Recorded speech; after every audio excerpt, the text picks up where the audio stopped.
Yes, sir. Rated M family. How y'all doing on this great Thursday, man? Lewis, Cam, what's up, fam? What? Come on! Man, it's Oh, a it's a great day. It's been a busy week of wrestling, fellas. it's been a busy week, The period. good, the bad, the ugly, the lows. It's had everything. It's had everything. It has. It has. We're gonna cover it today though. All of it. Before we get started though, quick shout out to the main man of this channel. Shout out Mo for having his daughter last night, man. That's Yes, why he's not sir. with us tonight. He won't be with us going forward for the next couple of weeks. He will be back. You might see him in the chat here and there, but going forward next couple of weeks, it'll just be us three, maybe Esco. Shout out Mo. We love you, dog. Yes, sir. Beautiful baby girl. She was smiling off rip. Yeah, she When she was, was bro. on Like her mama, so it was beautiful to see, and we holding it down for Mo until he get back. that man made us uncles, bro. I'm only 21, bro. Chill. Yeah, man. Second, you know what I'm saying? Second niece ain't too bad. Yeah. Hey, I Oh, got my second niece, and I got my second niece. I got too many kids. I got too many kids to look after, man. Oh, yeah. It's a lot, man. But yeah, Chad Mo had his beautiful baby girl last night. Um, very beautiful baby, very beautiful. Like I said, she was smiling off rip. So healthy baby. God is chat good, man. always. But on to business. We got a loaded show for y'all, man. We're gonna be giving you our all-in star ratings. We're gonna be doing our NXT No Mercy predictions along with our Bash in Berlin predictions. And then before we get out of here, we are gonna be celebrating 25 years of SmackDown. An incredible feat. SmackDown's older than me, gang. Yes, That shit's older sir. than me. I believe it turned 25 this past Monday, so August 26th. Shout out to SmackDown. But before we start any of that, we do have a little bit of sad news. As I'm sure you've all seen, on Monday we lost a legend in Sid Vicious, aka Psycho Sid, real name Sid Udy. What do you guys think? uh, Um, very unfortunate loss. A very unfortunate loss with any big wrestling. With any wrestling period. And with any wrestling period, I hate to see that. I personally, I hate when anybody dies, but I hate to see that we're losing legends left and right like this, man. I hate to see that we're losing legends left and right like this, man. We don't have the Wild Samoans anymore. We don't have the Wild Samoans anymore. We don't have Kevin yeah, it's Sullivan. crazy. We lost all three in a span of like a month. God Huh? damn, I just realized that, Yeah, span dog. of a month, huh? Right? Yeah, we Yeah. don't have. August sucks. It does, man. It does. And we don't have Sid anymore. Sid, for those of you that I'm pretty sure that are newer to wrestling, and you don't know about the golden era or anything like that, or the new generation era. And you see Psycho Sid, and you go, "What's the big deal with Sid?" Psycho Sid, man. Sid is one of those guys. He's one of those performers where he's one of those guys. He's one of those performers where it his in-ring work did not matter. What I mean by that is, as a wrestler, Psycho Sid was not. He was not a good wrestler. I'm just giving him the name. As a wrestler, Psycho Sid was not good, but his job was to not be a good wrestler. His job was to go in there and beat people. His job was to go in there and beat people up. Now, when you're 6'10", and when you're 6'10", 300, and when you're 6'10", 320 pounds, like Sid was, you're a man that's going to stick out. And that man is the definition of aura. That man is the definition of aura. Every promotion he worked for, Sid got over in a big level and was either a headline guy or he was near top of the card every promotion he worked.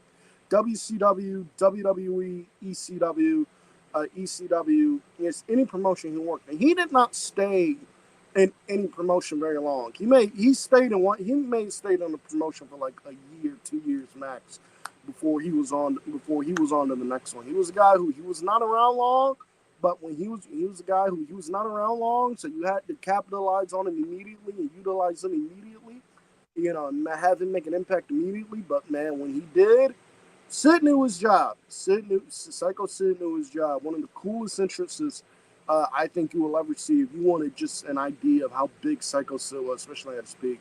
Survivor Series 1996. Shawn Michaels and Psycho Sid, Madison Square Garden.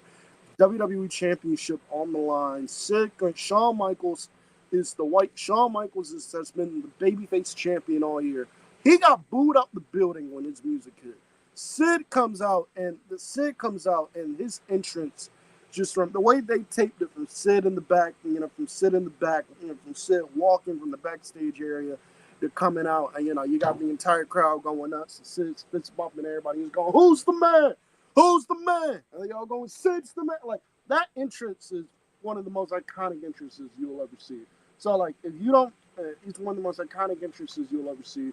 Two-time WWE champion, the only man I believe in history to main event every WrestleMania he was on. Sid was only on 2 WrestleManias. He was on WrestleMania 8, he was on WrestleMania 13. Both times he main evented. Both times Psycho Sid main evented those shows. And, both times he main evented those shows. And the fact that Psycho Sid was able to win the WWE Championship in an era that featured Steve Austin, Mankind, Undertaker, Shawn Michaels, and Bret Hart, it just shows how special of a talent Sid was, man. And it sucks that he's not with us anymore. Rest in peace, Psycho Sid and his family. Oh, yeah. Shout out to Sid, man. Lewis, unless you have anything else to add, we can move on. Psycho Sid's family, Kim is probably his biggest fan. He's the only one on planet Earth, and still the only one on planet Earth that believes Psycho Sid should be in the Hall of Fame. So give him some merch. But in all seriousness, rest in peace. Psycho Sid is a legend in the game. But yeah, it's sad. Not to mention, man, like losing the Wild Samoans too. Like we lost all 3 in the span of a month. Mm-hmm. That shit is ridiculous. It sucks, man. Ain't nothing else left to say, bro. This shit is trash, bro. It gets everybody, bro. Everybody's got a time limit. It was just his time. It's trash, man. But hey, it is what it is, man. Shout out Sid. Shout out Sid. But moving on. Better than Brett. Moving on. We got our AEW All In star ratings for you guys. You guys basically know, if you watch the watch along, you basically know how I feel, but I still got shit pulled up. Overall thoughts before we deep dive into the matches of the show. I thought it was another strong pay-per-view effort by AEW. I am going to tax some of it. Now, I am taxing it because there is some stuff that was on this show that I just did not think needed to be on this show at all. That I just did not think needed to be on this show at all. I'm looking at you, Trios ladder match. Hooker Jericho. I'm looking at you, Hooker Jericho. It's like there's some stuff on here. I'm looking at Mercedes and Britt. God, that match is terrible.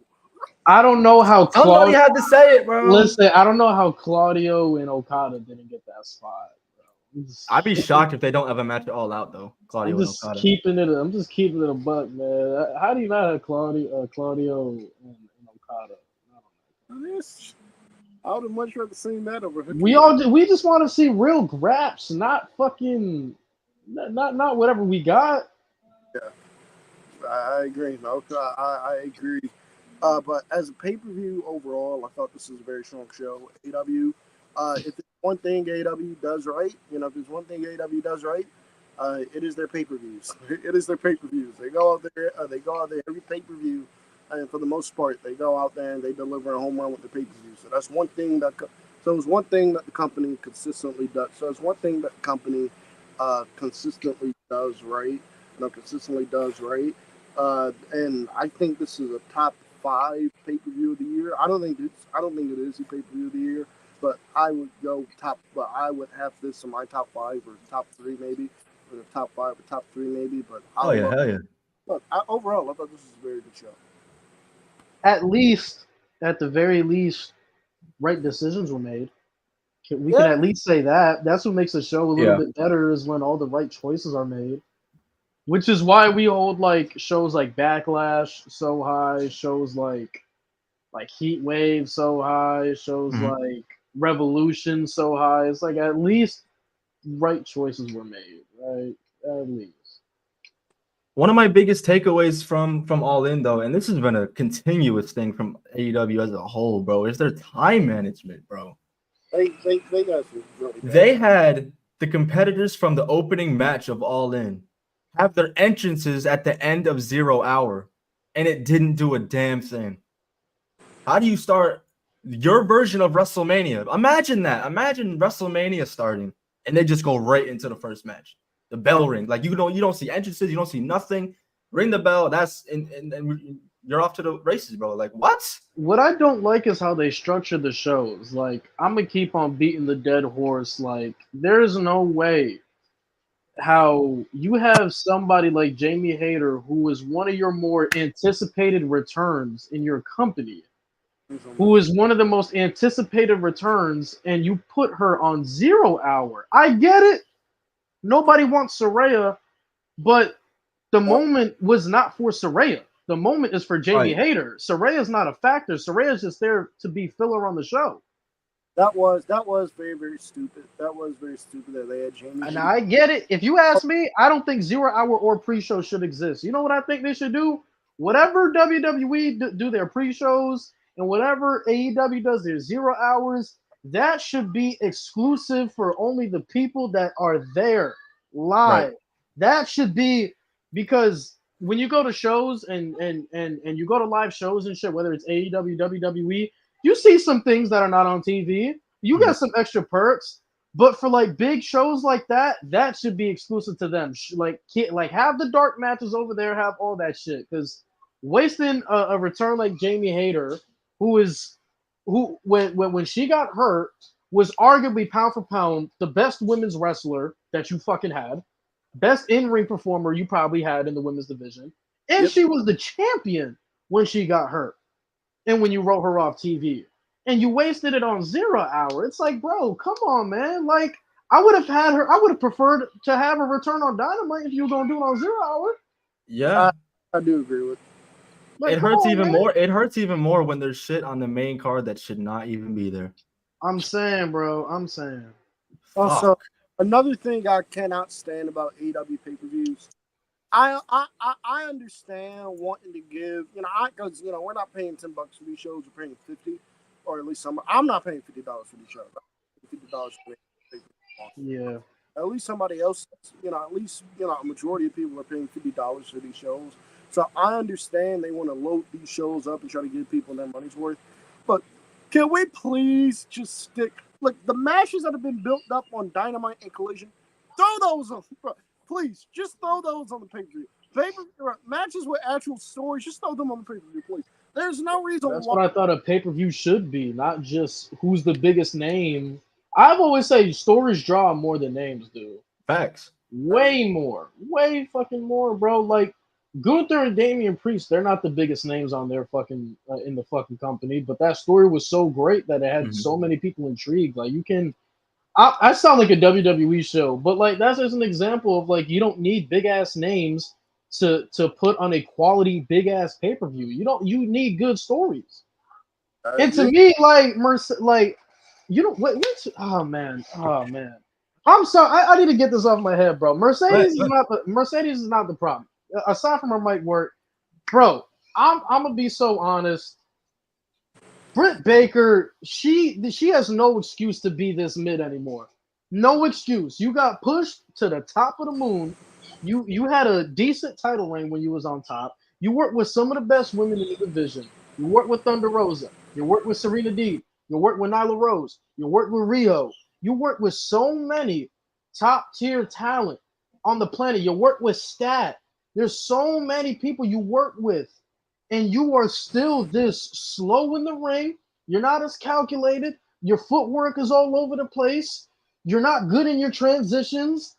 Like, she has no excuse to be a main event level talent and be who she is. It's disgraceful. And to put her in a program with Mercedes, and it's bad because Mercedes has the talent where she can carry somebody through a match. And she has that talent where she can make something out of nothing. But she also needs the other person on the other side to be somewhat decent, bro. Right. Like, you can bring up the good matches with fucking Thunder Rosa Britt has had. You can bring up the good match, the decent matches he's had with Statlander. At the end of the day, she's become a common denominator in most of her matches. She has become incredibly mid to watch, and it's insane because Britt Baker, she got the entrance, she got the look, she got the mic skills, she got the character, but in a company, in a professional wrestling company that is centered primarily heavily on your in-ring work, you cannot be this mid anymore. I'm sorry. Your man's is Adam Cole. There's no reason you should be this mid anymore, bro. The same, you know who Britt remind me of? Brie Bella. You know what people were telling Brie Bella? You know what people were telling Brie Bella at her peak? You're with Daniel Bryan. There's no reason you should be this bad in the ring. There's no reason you should be this boring. I'm the same way. There's no reason you got so many opportunities to be pushed at the top like this, to be put in prominent feuds like this, just to give us chicken shit. It is fucking trash at this point. I'm sorry. Listen, guys, I'm an upcoming pro wrestler, bro. I don't want to shit on my peers or whatever, but sometimes people gotta hear the fucking truth, bro. They have to hear the truth. Britt Baker cannot keep getting away from being pushed to the top and putting on subpar matches. She can't keep getting away with that. I'm sorry. I know she a big name. I know she's a good promo artist, but in a company that is centered around professional wrestling, your in-ring work, she has not delivered. She has not. Ever since she's lost that championship, she's been mid as hell.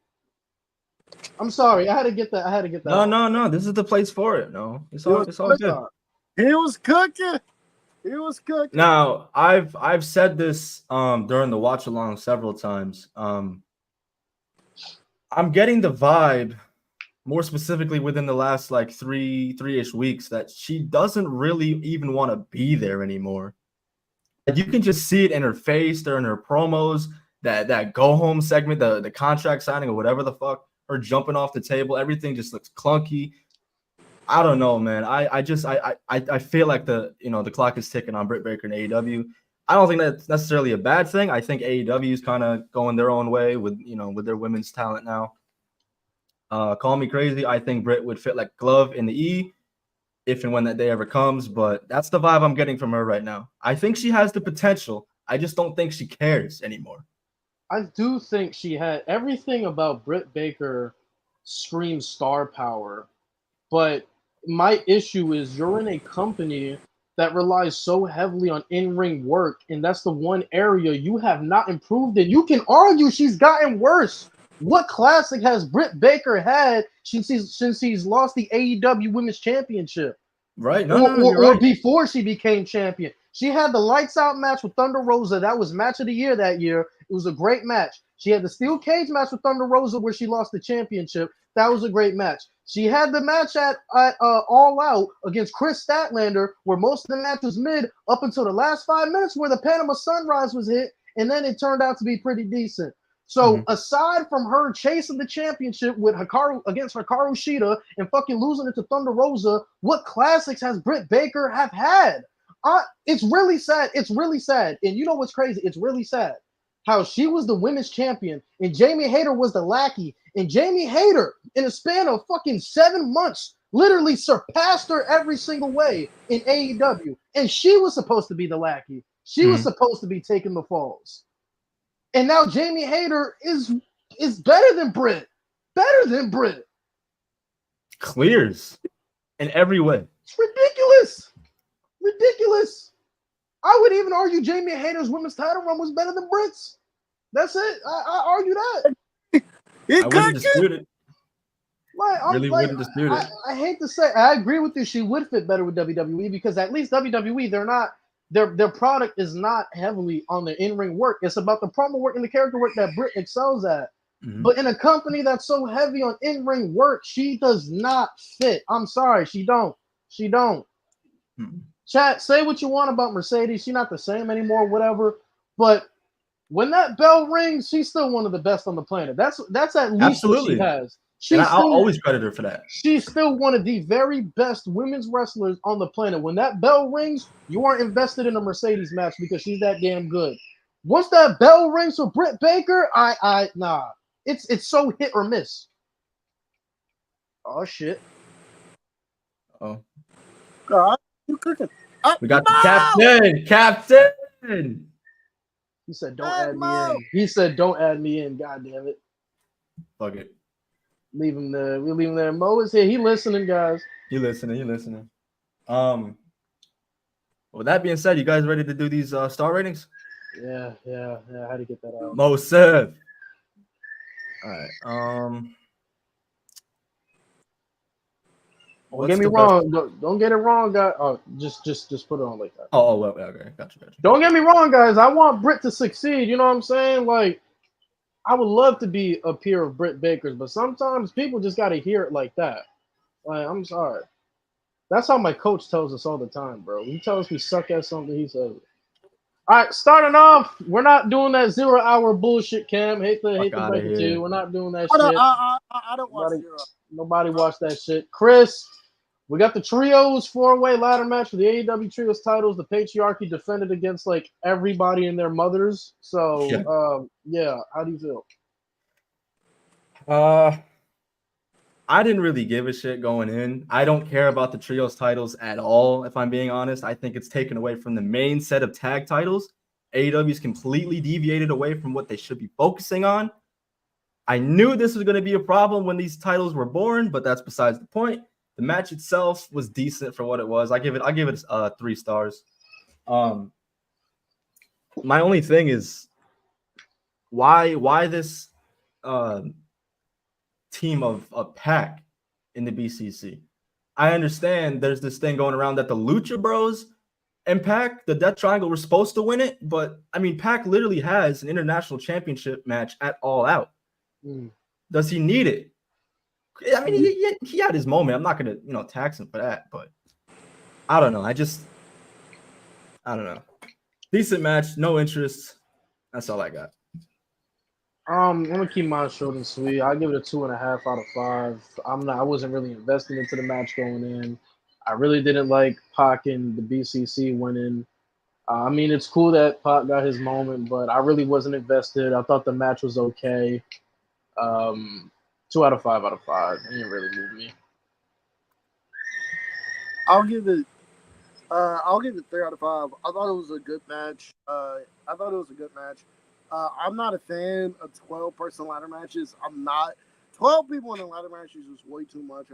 12 people in a ladder That sounds like a fucking nightmare to book, dog. It does. I think it turns into one big cluster. I have no idea why this is even on the show anyway. Outside of give Pac his big moment, outside of give Pac a match on All In, because he wasn't on it last year. That's literally the only reason why I think this is on the show. Him winning with the BCC makes no sense. Well, him and Claudio still have beef from Blood and Guts last year, so it makes no sense in that regard. But as a match, I thought it was good, so I'll give it 3. As a match, I thought it was good, so I'll give it 3 stars. Just I don't think this needed to be on the pay-per-view. No.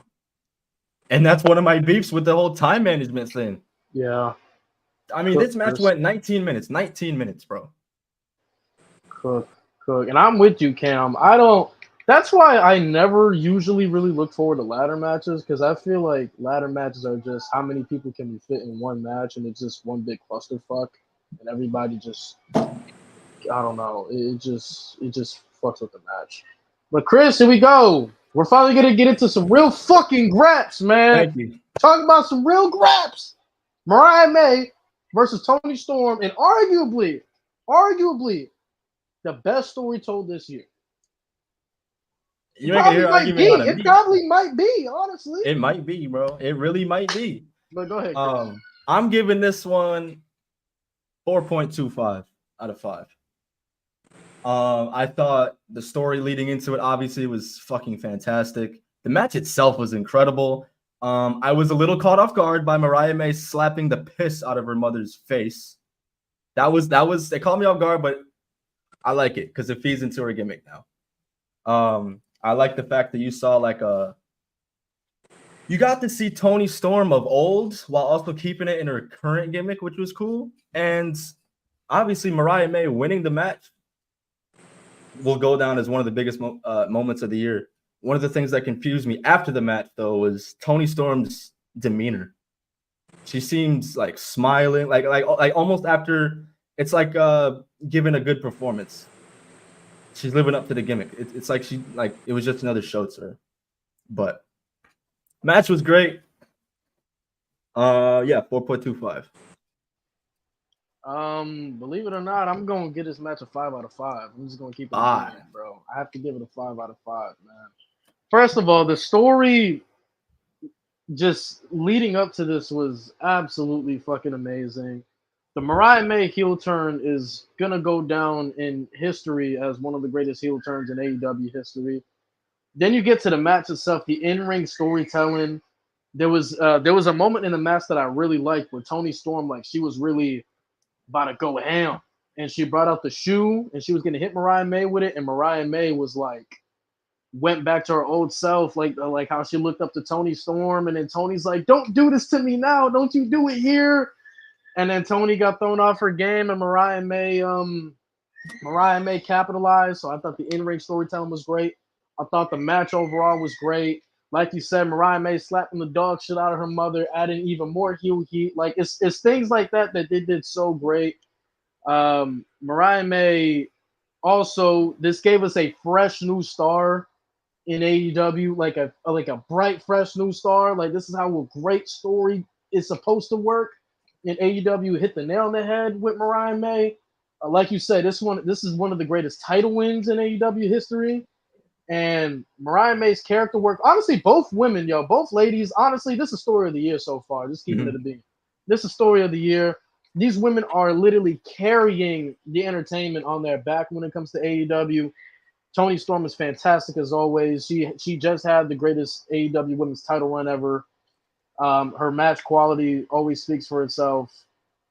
The match, everything was amazing. That's why I got to give it a 5 out of 5. It delivered everything. Story was great. Match was great. In-ring storytelling was great. You created a new star, fresh new heel. There's nothing you can really say bad about this match, man. Both ladies tore the house down, man. One quick note before we get to Cam, because Dre just reminded me. Shout out Dre in the chat. That was one of my gripes about this match too. This match went on second. This match absolutely should have been flipped with Britt and Mercedes. I'm just saying. Yeah. We'll talk about it when we get there, but the spot that Britt and Mercedes was put in also was kind of fucked up. But that's the main issue like I have with AEW is just because they're big names don't mean they got to be higher up on the card like that. Like, bro, first of all, this was your women's world championship. This is like your main women's championship. And on top of that, this is the best story you have in your entire fucking company. Absolute best. And it goes on second. That's what I don't get. Like, I get it. Mercedes and Britt together is more money than Mariah May and Toni Storm. But, buddy, we're in Wembley. We're in London. We're in the UK. Those two women are from the UK. Like, that's going to sell more than Mercedes and Britt if we talk about location. Like, come on, man. But they killed it, though, man. Shout out to them. They did great fucking work, man. Well done, ladies. I'm giving this 3.5 out of 5. I'm giving this 3.5 out of 5. I thought this was a really good match between these two women. Great story. And to me, not even arguable. I think Lewis, you would have to agree with me. This is the best story AEW has ever told with the women in terms of their women's division. It's the best story AEW has ever told with the women, and I'd argue it's one of the best stories. And I'd argue it's one of the best stories they've ever told. Period. We need more stories like this for the women. More stories like this for the women, please, Tony Khan. Please, more stories like this for the women. I'm begging you. But Mariah May is a very good professional wrestler. Toni Storm, we know how you lead of the interim. We know how you lead of a professional wrestler. Toni Storm is. So great match. Mariah beats Toni for the belt as she should have. Now Toni Storm can chase. And now Toni Storm can chase Mariah May for the championship before Mariah May ultimately drops the title to Jamie Hayter, because Jamie Hayter is getting her belt back. That is the story they need to. That is the story they need to tell. I don't have an issue with them doing Jamie Hayter and Saraya as a feud first, because even though I hate Saraya, I don't have an issue with them doing Jamie Hayter and Saraya first because it makes sense. Because it makes sense. It makes sense. Saraya, Jamie Hayter on the show. So it makes sense that Jamie Hayter wants to come back and get revenge. I don't have an issue with that.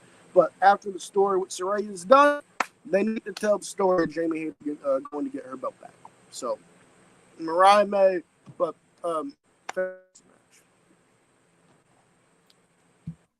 And the match went 15 minutes for those who didn't watch. It was great, man. Everything about it was great. I still don't like women bleeding. That's just a me thing. But I let it slide. Fucking hell, yo. God, I don't want to talk about this match, but we have to. It's our job. Canham, your favorite match of the card is here: Hook versus Chris Jericho for the World Championship, for the World Title. That's crazy. For the World Title. For the world. It's actually the FTW title, but for the world, guys, for the world. Chris, gang, this is 10 minutes I'll never ever get back. I mean, the best part about this match was before the match even started when Chris Jericho, did a little Fozzy concert singing his way to the ring. I mean, this is what we put on the show instead of having Jamie Hayter's big return after being gone for a year and a half. This is what this is what we have. Hook, I got no beef with Hook. His promos suck. I got no beef with Hook. I mean, where's the lie? I mean, what did we see in this match? We saw Hook pull out what was it? Croquet balls or cricket balls? He tried throwing them at Jericho. I mean, what the fuck? I know it's FTW rules and all, but I thought this was pro wrestling. To me, one of the other best parts of this match was Taz getting off commentary and putting the Taz mission on Bounty Hunter Brian Keith. But 10-minute match, I'm giving this 2 stars. Worthless title, worthless feud, with all due respect. Yeah, that's it. You said 2.5? 2 stars. 2 stars. Shit is not worth 2.5 stars, bro. Yeah, I'm gonna give this 1 stars. 1 star. No explanation. Cam? 1 star. This match is Chris Jericho fucking sucks. Y'all making me feel generous giving him 2. This match is getting 1 star. Chris Jericho fucking sucks. He's a detriment. As big of a star Chris Jericho is, and as much as Jericho is made AEW, at this point, he is a detriment to that company.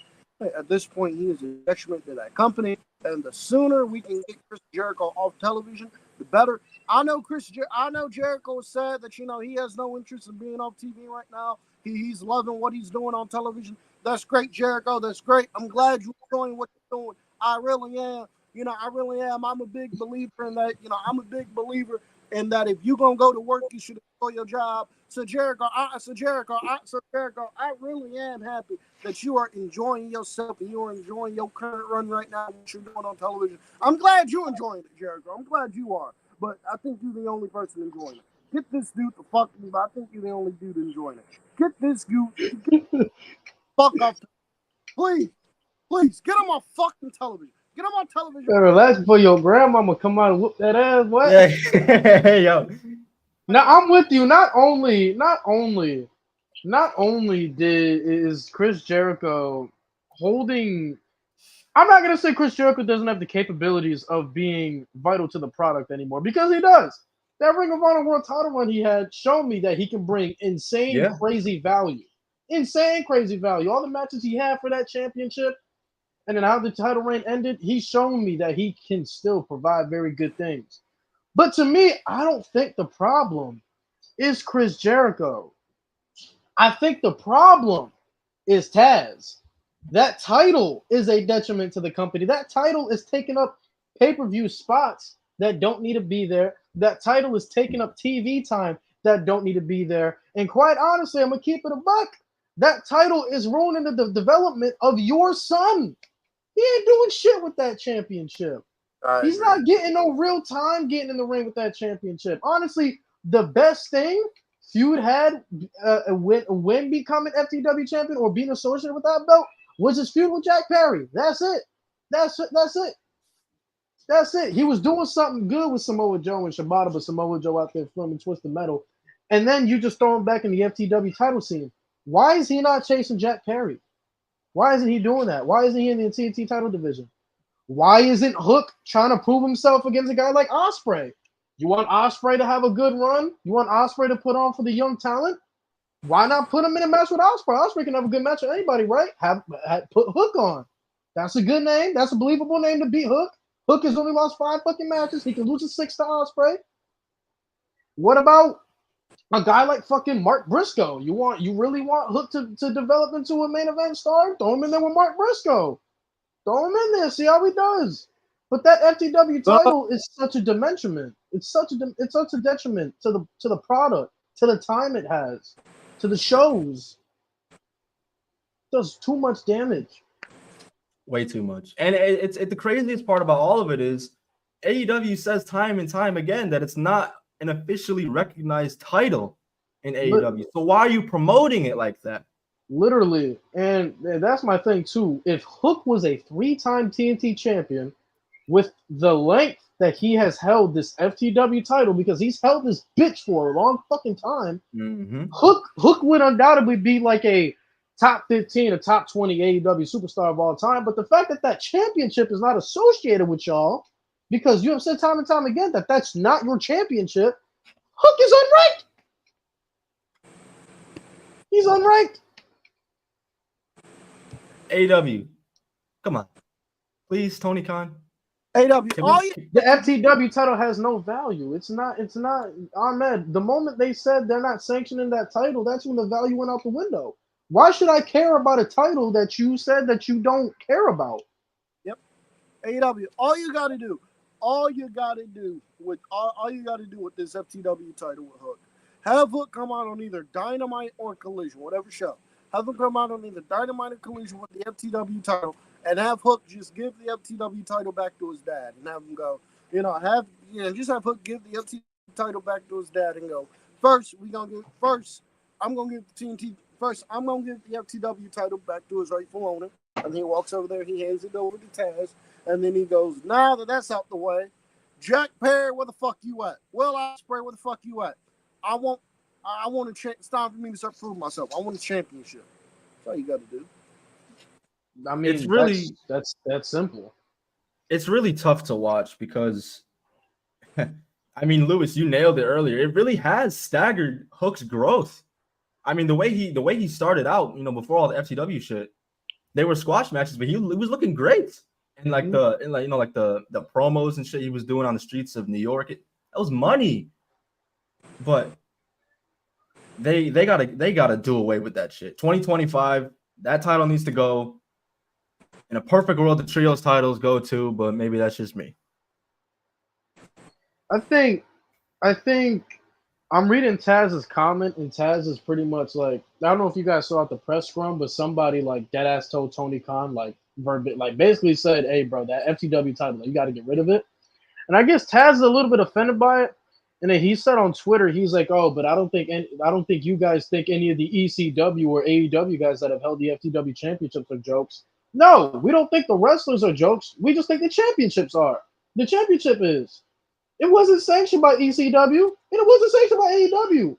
So why should I care about a title that's not sanctioned by any company, and it's not really adding to their accolades? It's not. Hook is an FTW champion. Cool. I don't care about that title because AEW told me they don't care about the title. I don't think Hook is a joke. I don't think guys like Sabu's a joke. I don't think Taz not at all. I don't think Taz is a joke, but I think that title not being sanctioned by AEW, and like you said, Chris, you hit the nail right on the head, for it to be as promoted and featured on AEW TV as it is, for it to not be sanctioned, why should I care about it? Why should I care about it?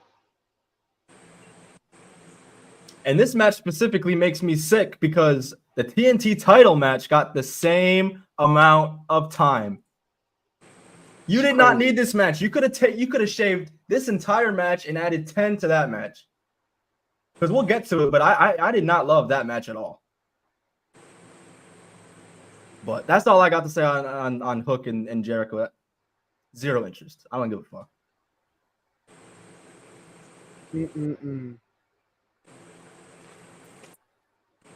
What we got next? We got the tag team title triple threat match. Oh Yes, sir. Let me check. Yes, sir. We have the triple threat tag team match. Cam's favorite match is match of the night. It's on you, Chris. I what's up, Cam? None. All right. I'm giving this match 2.5 stars. This match went a little over 13 minutes. I know I'm not the only one who thinks this, but I am so sick and tired of seeing the Young Bucks walk around those straps, not defending it. They've had it since what? Dynasty or Double or Nothing? Dynasty. One of the two. Dynasty. And they've defended it. You could probably count on one hand. On top of that, I'm sick of seeing FTR and the Bucks in the same ring. I don't know who said it. I heard somebody say, I don't know if it was one of you or somebody who was in the chat. FTR was brought to AEW to lose to the Young Bucks, and that's it. And I don't think it's been talked about enough. Shout out JD from NY. I know he's hit or miss. He said he thinks that Tony Khan is doing FTR dirty because they were close with Pepsi Phil. And it's like, have you seen Ricky Starks? Because he was close with CM Punk too. Yeah. But and then they tried to fit the Acclaimed in here like anybody gave a shit. The Acclaimed have been cold, ice cold for well over a year. And I'm supposed to care now? The best part about this match, again, was after the match when we saw the grizzled young veterans confront the Bucks. This match gets 2.5 stars from me. 0 interest. None. For me, I'm gonna agree with you. I'm gonna give it 2.5 out of 5 stars. Honestly, bro, we keep having this discussion. It seems like since like 2022, we keep having this discussion about the tag team division, bro. You can't have a good tag team division if you're gonna keep on recycling the same bullshit over and over again. Don't get me wrong. FTR and Young Bucks, classic rivalry. One of the best rivalries in AEW history. When those two teams are together in a ring, magic is going to happen. Do I want to see them wrestle all the time, though? Do I want to see them wrestle every big show? No, I don't. That ass don't. Honestly, you can make the argument the tag team titles are not even strong enough to be on an all-in show either. Just keeping it a buck. I'm being honest. I don't want to compare, but did you see WWE have any of their tag team championships on SummerSlam? No, because they know that them championships is not good enough to be on a big show. I'm tired of AEW thinking that every championship got to be on a big show. No, what should be on the big shows are the stories that you put time and effort to that are actually hot, that are actually good, like a Bryan Danielson and Swerve, like a Mariah May and Tony Storm. You know what I'm saying? Like those are the matches that should fucking be here. But it was okay. The match itself was okay. The Young Bucks winning is, it is what it is. I personally don't have a problem with the Bucks, but we just got to stop putting Young Bucks and FTR in every big show. Bro, they were there last year too. They wrestled last year. And I didn't even love that match. It was good, but it wasn't their best. Like, gang, they wrestled last year. Now, I hope now we can slowly rebuild this division. Like, honestly, if you ask me, like, I don't know, man. Maybe build up Top Flight, have Top Flight beat the Young Bucks, and then eventually give Top Flight like a 2-month run and then drop them bitches to GYV. That's what the fuck need to happen. You need to build up Top Flight, have them beat the Young Bucks, because I don't think Top Flight has ever beaten the Young Bucks. So have Top Flight beat the Young Bucks, take them fucking titles, have a 2-month reign, and then get them bitches to fucking Grizzle Young Vets. That's what need to happen. That's what need to happen. Them bitches need to be on GYV ASAP, because not only are we tired of the same stars being used, but there's no new blood being made. You keep using the same stars, but there's no blood. There's no new blood. Throw the belts on GYV. That's new blood, new stars, and potentially new stars that can eventually create other new stars, bro. Young Bucks don't need to be tag team champions no more. FTR don't need to be in the tag title scene no more. I'm done with that. Ever. I'm done with that. It's done. Top Flight have beat the Bucks. Cool. I don't remember. Go ahead, Cam. Before I get my star ranking for this match, I'll talk about this tag team division right here.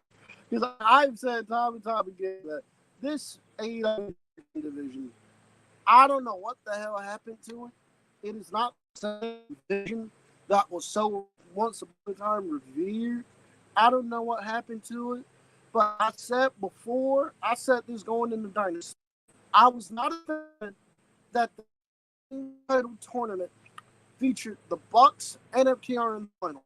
If you go back and listen to this as shows I've done on other channels, we're talking about AEW. I've said that the goal of the AEW Tag Team Tournament the goal of the AEW Tag Team Title Tournament that they were, that they were going into Dynasty with should be to get two new teams that have never ever had a shot or have never been AEW Tag Team Champions to get them in that spot and let them run with the titles to see how they do. To see how they do. And I've said it before, I'll say it again. And I'll say it again. I think the best friends were the Trent and Orange Cassidy and Trent. I think they should have had a run as the AEW Tag Team Champions. I've said it before and I'll say it again. I said it before and I'll say it again. I think the ladder match at Dynasty should have been, if you wanted to have the Young Bucks in there, fine. I don't think you needed FTR in there. I've said that before. I think that ladder match should have been the Young Bucks and Private Party, Young Bucks and Top Flight, or Young Bucks and Trent and OC. And then Dynamite after Dynasty is where you have Trent turn on OC or something like that. But I've not been a fan of this tag team division at all. I'm tired of the Bucks. I'm tired of FTR. I'm tired of the Acclaim. These are the only tag teams that we have. It feels like I'm tired of it. Can we please heat other tag teams up to get in there with the Young Bucks? The Young Bucks, they're still very good in-ring workers. I've never worked. If you think when That boy Cam stuck in the Matrix, chat. Cam, you stuck in the Matrix. I just don't care about them. I don't care about this I don't care about this gimmick they're doing. I don't care about these characters they're doing at all. I just don't care about the Young Bucks. This is the least interested I've been in the Young Bucks in a while. It's the least interested I've been in them in a while. FTR and the Acclaim. I love FTR. I just don't care about them. Get them out the tag team title picture. The Acclaim. Get them out the tag team title picture, please. Put new tag teams that have never been in a world title picture before. Please, I'm begging you. Please, I'm begging. I'm giving this match 2.5. I just did. It's all about like I said, building new blood. Why isn't instead of throwing the trios titles on Pac and BCC, why not just go with the plan and just have Pac go after Ospreay like he was going to, and then have Claudio and Yuta as a tag team? I'm saying, bro, it's right there. This is the shit that sickens me. I mean, just they overcomplicate the simple things, man. It's annoying. I agree, man. I agree, man. That's one thing I'd like to see. Another thing. And me and Khris talked about this a bit last night on the Dynamite stream. And me and Khris talked about this last night on the Dynamite stream. Let Kyle O'Reilly and Ishii, let them in the tag team title picture and then see how they do. I know it makes no sense, but they've been teaming up as the conglomeration for a while. Let Kyle O'Reilly and Ishii team up a bit, see how they do in the tag team feud against the Bucks. Please just get somebody else in there, not named FTR the Acclaim. Please. I'll take anything at this point. I mean, bro, just look at the names in the trios match from earlier in the show. The patriarchy. I mean, I know it's not everybody's cup of tea, but you could easily have Nick Wayne and Luchasaurus chase.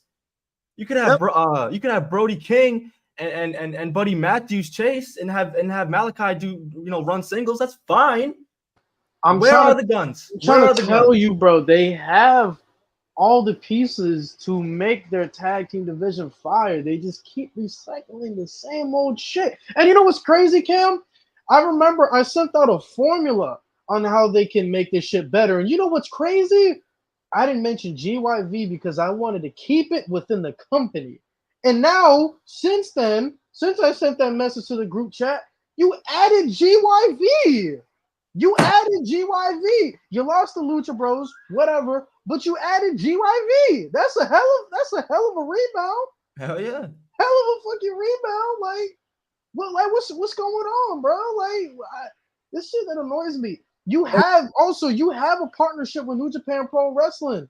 Take some of the guys that Bullet Club not using. Put them in the tag division. Where's TMDK? You have a partnership with New Japan, but you're not fully utilizing it, man. Cook. You have a partnership with CMLL, but you're not fully utilizing it, man. This is what the partnership is supposed to be. Like, for example, right? Guys, I hate to keep bringing up WWE, but when NXT noticed that their main event scene was dog shit, right? As soon as Trick Williams won the belt, there was nobody. He was about to face Noam fucking Dar for that NXT championship. He was about to face Noam Dar, and the best thing Trick Williams did in that NXT title run was have a entanglement with Last Legend. Do you know how NXT rebounded? They said, you know what? The loser of Oba Femi and Wes Lee, they're going to the main event scene. They turn Wesley heel. He's now in the main event scene, and they have the partnership with TNA. You know what they're doing right now? They broke up the Rascals. Zachary Wentz is now low key in the main event scene. They're using him against Wesley, and then on top of that, they're abusing the shit out of Joe Hendry. Shit out of Joe Hendry. Thank you somebody had to say this, bro. They had to. They had to. It sucks. I know people are like, Joe Hendry's oversaturated, but I don't blame them because NXT right now, main event scene is dog shit. Also, they're using Joe Coffey a lot too. They still got Javon Evans, so they're slowly building up, but they're constantly making moves, is what I'm saying. They are on top of the shit. They knew when they had a weak area, and they're trying their best. I get it. A lot of people are starting to get annoyed at Joe Hendry, but they got no choice. You have the partnership. You have an over guy like Joe Hendry at your disposal. Use it. You got to make money. Use it. That's my thing with fucking AEW right now. You have CMLO. You have CMLO. You have New Japan Pro Wrestling. You got New Japan Strong. You have all these outlets, to use some tag teams to somewhat bring up the tag division a little bit. But you're not doing that. We're seeing the same fucking teams. Meanwhile, NXT, they're using Zachary Wentz. They're using Trey Miguel. They're using Joe Hendry. They just brought in fucking Rosemary for a program. Like, they noticed they have some weak spots, and they're using the partnership, like how a partnership is supposed to be, to their advantage to make the product better. AEW's not using their partnerships to make the product better. They're only using it for shitty-ass dream matches on throwaway fucking pay-per-views. That's not what a partnership's supposed to be. It's supposed to uplift each other. Completely destroys the purpose of a Forbidden Door, by the way. Literally. And TNA's doing the same thing too. We don't see Wesley at Slammiversary. We don't see no quarter catch crew on TNA. We don't see Tatum Paxley on TNA. Mm-hmm. So it's not like, and if you don't watch TNA, I'm telling you, it's not like it's one side of the NXT is abusing their top stars. No, NXT is also sending some of their heavy hitters over there too. They're also sending some of them guys too over there. So that's how a partnership works. AEW needs to get on their shit, bro. They need to get on their shit. I hate. I'm sorry. I know we're spending too much time on this. You're good. But I genuinely hate when AEW sends their biggest stars to fucking New Japan. When they send some of their biggest stars to CMLL, but they don't get another big star in return. Like, example, I give you Jon Moxley. Okay, New Japan, you want Jon Moxley to work for you for a couple months? I want one of your guys. I want you to bring in Suzuki to work for me for a couple months. I want you to bring in Naito to work for me for a couple months. It should be eye for an eye. That's what NXT and TNA have been doing, and it's been working out great. If you watch both shows like I do on a weekly basis, both shows have been great because of this partnership, because they know how to do it. But AEW literally sends away their fucking top stars, and they don't get nothing in return, which makes the product I'm watching shit. Mm-hmm. And it's annoying. I'm sorry, Cam. Cam, what did you rate the match? 2.5. All right, man. Cook. You was cooking. No, you really were. You really were. You didn't say one lie. And I've one last thing, and then we can move on. I promise. But like, this might be a hot take, but to me, next to CM Punk, the trios titles are the absolute worst thing that could have ever happened to AEW. Right now, yeah. Plus, you also, I mean, before you had the trios titles, you had the Ring of Honor 6-man tag titles. I'm saying, it makes bro. no sense. As soon as these titles were born, and I swear on everything, I had these thoughts before it came to fruition, bro. I was like, this better not take away from the main tag scene, because that was their bread and butter up until that point. As soon as these titles were born, it deviated. They have not recovered. Bro, AEW had it so good, bro. You had the Bucks, FTR, the Lucha Bros, Santana, Ortiz, Top Flight, the Seidel brothers. They had it so fucking good. You had Jurassic Express. Like, bro, that tag division was elite from 2019 to 2021, bro. That shit was good. Tony Khan. Question. That's it. Why the fuck is Private Party on Rampage? I didn't even mention them, bro. Why, bro? They were on the All In 0 Hour, bro. That's another team that they really need to push. GYV, Top Flight, Private Party, those are my front and center teams that I'm really like looking at to really make this division great again, bro. Shit, even throw in Brian Keith and Big Bill at that point too, bro. Like, yeah. You need some depth, bro. This shit really is annoying. It's just annoying. It's sickening to me because they do have the depth, but they don't use it, which is what you said. They don't. And AEW still always getting people. Obviously, WWE got hotter, so they're gonna snag some people. They're gonna retain some people, but AEW still making splashes. Gang, they just got fucking Ricochet.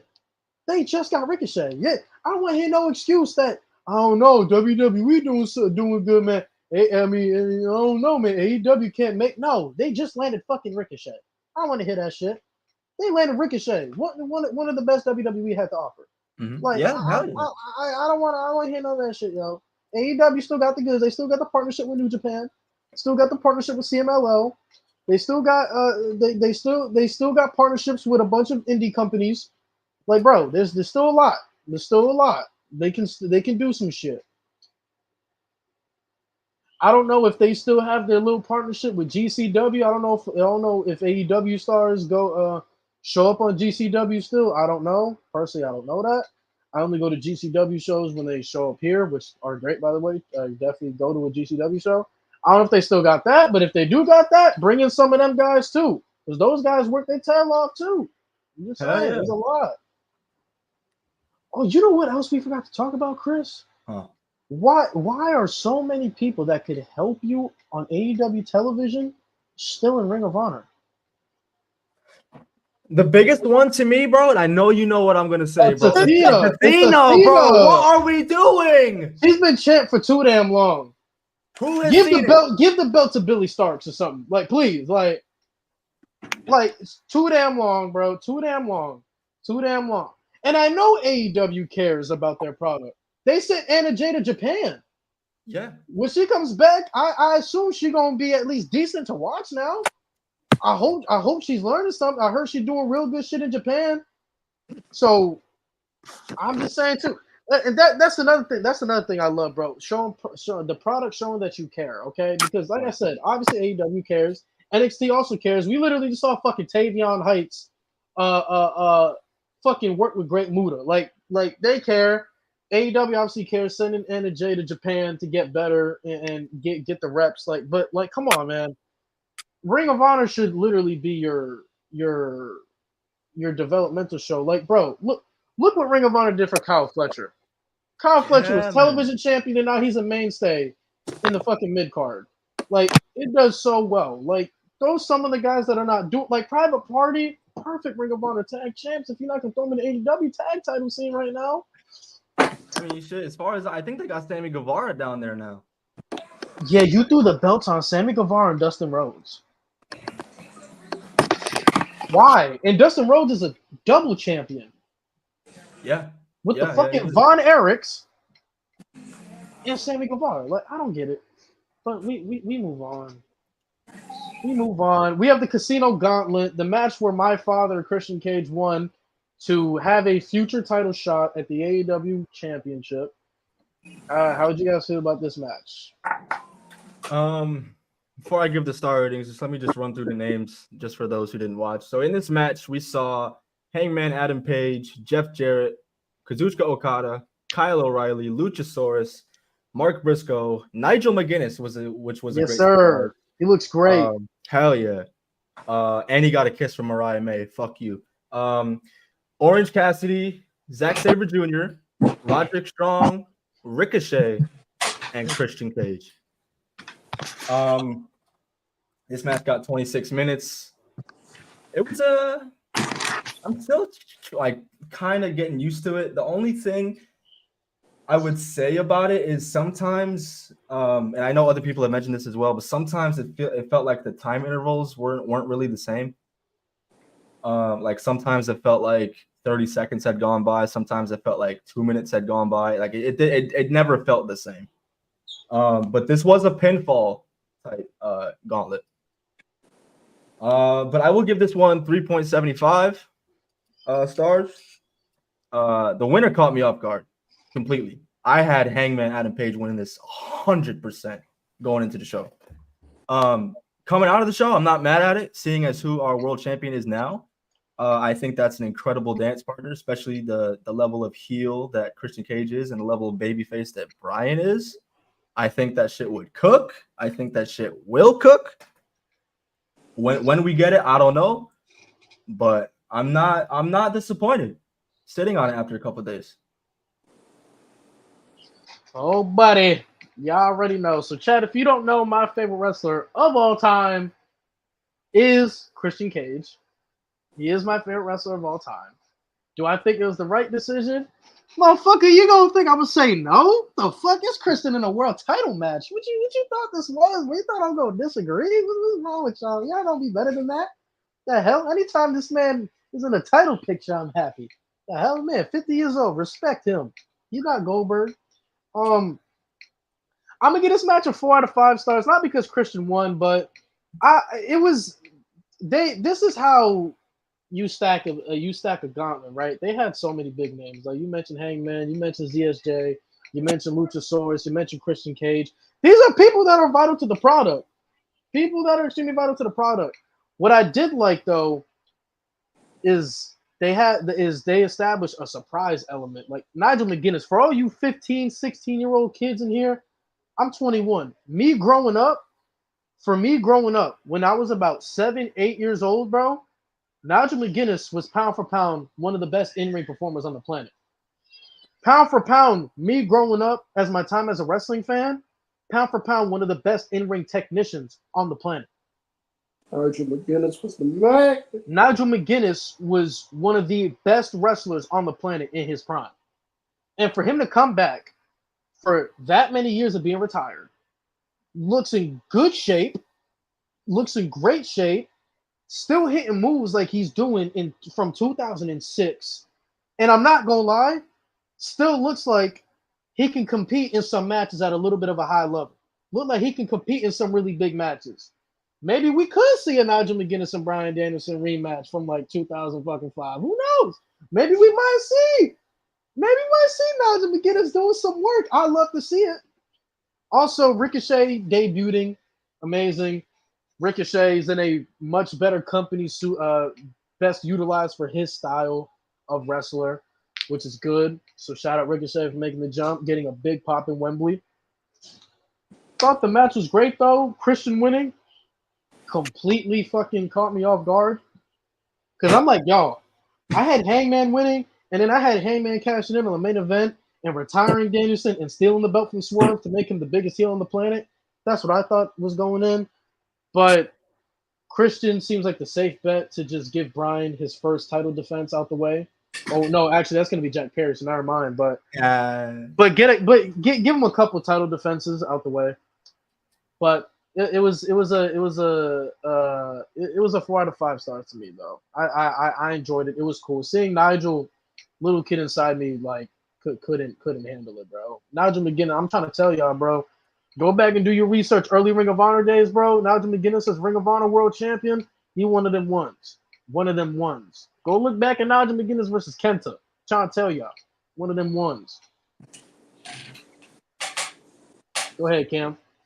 I'm giving this match. I'm giving this match 3 out of 5. I thought this match was a lot of fun. A lot of cool surprises on here. Jeff Jarrett got himself a pop. But my world came out. That place went nuts. Love to see Jeff Jarrett get that kind of pop. Love Jeff Jarrett. Love to see him get that kind of pop. Love to see it. Jeff Jarrett is 56 years old and moves better than a lot of. Jeff Jarrett is 56 years old and moves better than a lot of people. It moves better than a lot of people in the ring. That's all I'm saying right now. But fun match. Fun match. Ricochet making his debut. I really enjoyed. Ricochet making his debut. I really enjoyed. Christian winning was. I was shocked with Christian winning. I thought Hangman was going to win, but Christian. I'm not mad that Christian won. I'm not mad that the father. I'm not mad that the father of the year. I'm not mad that the father of the year that the patriarch of AEW is the has that contract. I'm not mad at that at all. I'm very happy for Christian Cage. Very happy for him. Cool. One thing I will say that we saw. Cam, you're echoing. Cam, you're echoing. Wait, what? Echo. No, I think it's fine. Talk, Chris. There you go. Okay. One thing that I am curious to get your guys' opinion on is the whole slow burn that we're getting between Luchasaurus and Christian Cage, because they're still teasing it, but they're still having Luchasaurus help Christian Cage. I'm like, is this shit ever gonna happen? Are we ever gonna get popping? Or like what are we doing? So I'm not minding the slow burn because, like, if we want to keep it a bean, storytelling wise, Luchasaurus has never been in a better place as a singles competitor when it comes to Christian Cage. So I feel like they're telling the story that, like, Luchasaurus probably hates Christian, but, like, Christian has given him everything Jack Perry couldn't. Right. Which was singles success. He was overshadowed. Now Luchasaurus is his own guy. Like, Luchasaurus was TNT champion. Mm-hmm. So that's where I feel like they're telling the story that Luchasaurus is torn because he obviously doesn't like the way he's being treated, but Christian, he's acting like a father. He technically cares for him and gave him everything. But I know once Luchasaurus choke slams that motherfucker through a table, bro, it's gonna be the best night of his life. Hell yeah. Best night of his life. Go ahead, Cam. I was gonna say I'm tired of AEW doing these long ass slow builds, bro. It's like get to the point already, bro. It's like they did this shit with Britt Baker and Jamie Hayter. Do you know how many times like Jamie Hayter would walk out of Britt Baker and everything, and I'd be like, yes, and I'd be like, yes. The partnership is over. Jamie Hayter go tell Britt Baker. Jamie Hayter go tell Britt Baker, hit rocks, bitch. I'm the champion now. Yeah, hit rocks, bitch. It's my time. And then they would be paired right back up, and I'd be like, why? I'm tired of this slow burn shit AEW does, bro. They just need to get to the point. Please just get to the point. They ain't been doing this shit. Please just get to the point. Please just get to the point. But And by the way, if anybody, watching live or in, later down the line, we say the same thing about Triple H. So if you think we're attacking Tony Khan, no. We are, but it's not tribalism. I said the same shit about Triple H. The same exact thing. But moving on. Yeah, Triple H do be telling some fucking long ass stories for no goddamn reason. All right, it's on you, Chris. We got Will Ospreay versus MJF for the AEW International Championship. The blonde bitch finally won a match after losing two big ones. How y'all feeling? He did, bro. This match went 26 minutes. I'm gonna give this one 4 stars, bro. Starting from the beginning, Will Ospreay, his entrance, love him or hate him, that shit was gangster. Especially if you're a fan of the Assassin's Creed series. That shit was gangster. It was it looked like it was a promotional thing for the new Assassin's Creed coming out later this year. So that was pretty sick. We finally saw Will Ospreay hit the Tiger Driver 91 on MJF. So that was nice to see. That was also nice to see MJF come out okay after that. One of the best parts of the match to me was the return of Daniel Garcia.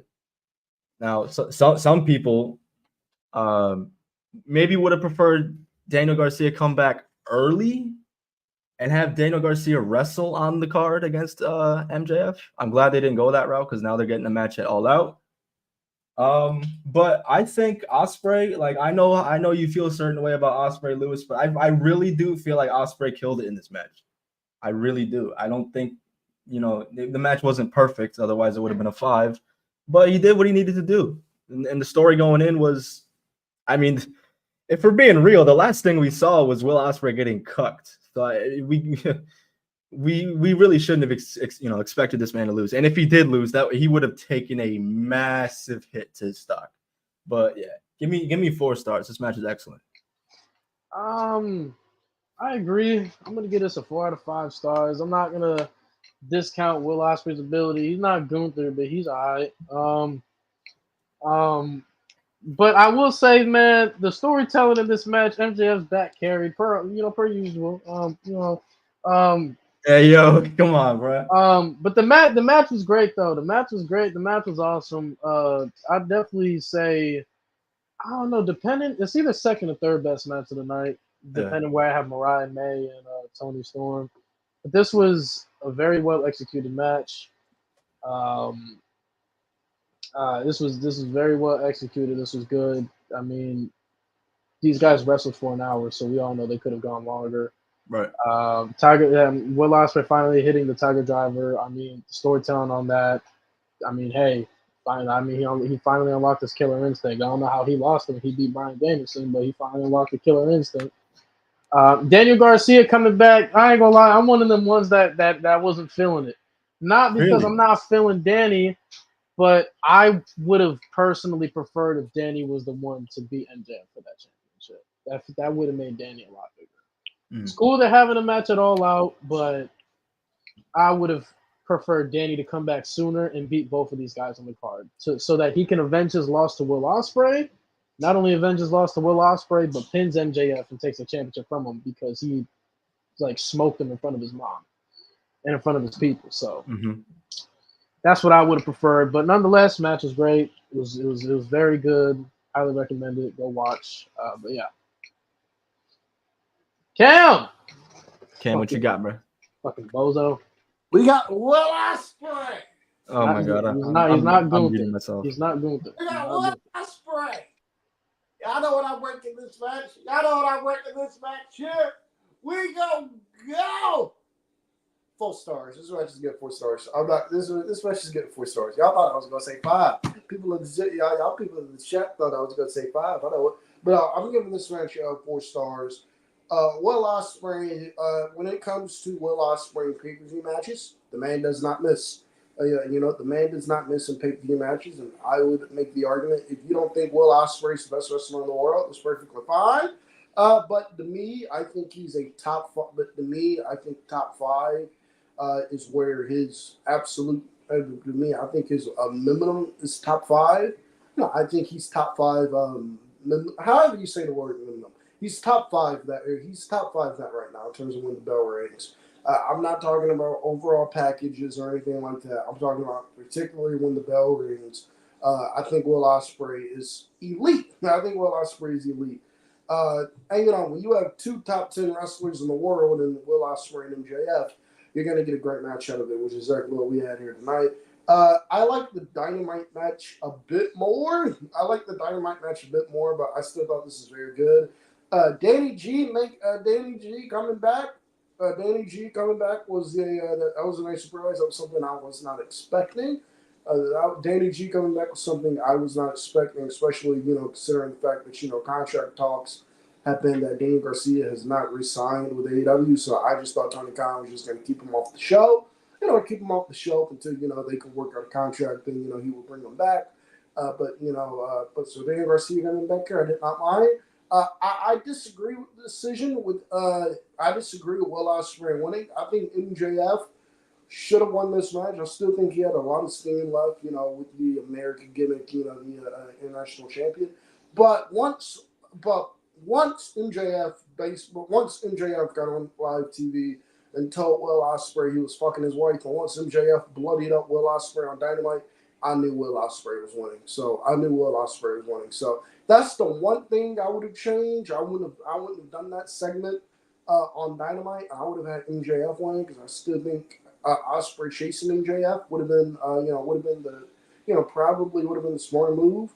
But still, though, I thought this was a very good match here. I just don't think Will Ospreay should have won. I think MJF should have won, especially if they're going to continue this feud. I think MJF should have won, and I think we should have had Will Ospreay trying to chase MJF to get the belt back instead of Ospreay chasing MJF for a month. But overall, I thought this was a great match. You have Will Ospreay and MJF. You have two top 10 wrestlers in the world in the ring. You're gonna get a great match. So that's what this was. A great match. Not the best match of the show. We'll get to that with the main event. This wasn't 5 stars, but this was 4 stars. Still, Will Ospreay on pay-per-view is elite. So 4 stars. Alrighty. We have quite possibly, arguably, the worst match of the night. Britt Baker versus Mercedes Moné for the TBS Championship. Khris, how do you feel? I feel disappointed, bro. I feel let down. I had a lot of hope for this match. I genuinely wanted to enjoy this match because going into it, chat, if you've been rocking with me on the watch alongs for Dynamite, you know I haven't been the biggest fan of Mercedes, specifically of her promos. I think it's killed her stock in AEW. I think it severely handicapped this feud. But I think the shit that makes me the most sick is this match went 17 minutes. It went longer than Mariah May and Toni Storm and was somehow significantly worse. Okay? And I'm not even talking about the placement on the match card. Those 2 matches should have been flipped. Is it entirely their fault? I will say no, because it's hard to follow MJF Will Ospreay. Let's be honest. There's not a lot of people in the world who can do that. All right. All right. You get a small pass for that. But 17 minutes, bro, on what I thought was a very, very mid match. I got to give it 2.5, bro. It was better than Hook and Jericho, but that's not saying much. I mean, the only thing I remember from this match legitimately is them fighting for Britt's lockjaw glove. And then the end, I think she calls it the moneymaker. Garbage, by the way. 0 impact every time. It looks awful, terrible. Hey, I'm no 2.5 stars out of 5. Garbage. Yeah, for me, this is gonna be the first in Rated M history. I'm gonna give it a non-applicable. This match sucked. Okay, I'm sorry. I was not entertained. I was not entertained by the build. The build was trash. I didn't like it. I'm not a fan of it. It was lackluster. Then the match, both ladies were off sync. Britt Baker missed a fucking cutter. Like, I don't listen, bro. I said it on the stream. I said it in the beginning of the stream.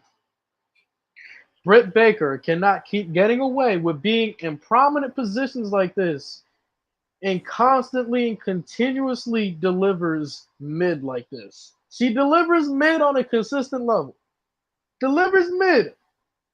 I don't know how she keeps doing it, but she's doing it. You can't keep putting her in prominent roles like this, like an all-in show with Mercedes Moné, who's one of your best in-ring performers in the entire company, and you're putting her with Britt Baker. I'm sorry, bro. I would have preferred you to rinse and repeat fucking Willow and Mercedes. At least they could go. I would have preferred if you did a triple threat between Willow, fucking Mercedes, and Stat. At least that shit would cook. But Britt needs to make fun of Mercedes all you want. Keep calling her CEO or whatever like that. Keep calling her that. But at least she's a great in-ring performer. Britt needs to stop delivering mid. She needs to stop being put in these prominent positions, and she needs to get better. There's no other way to put it. Okay, we gave you a chance. We gave you a chance when you was the women's champion. It was a mid-run. Now after you lost the championship, you've been an afterthought to the product. Like, you're still over, but you have done nothing significant. There has been no significant feuds that she's had. And I'm just being honest. She need to do something and deliver something other than delivering mid. I'm sorry to tell y'all this, bro. If there was an overrated superstar, if you search up overrated right now, it'd be Britt Baker.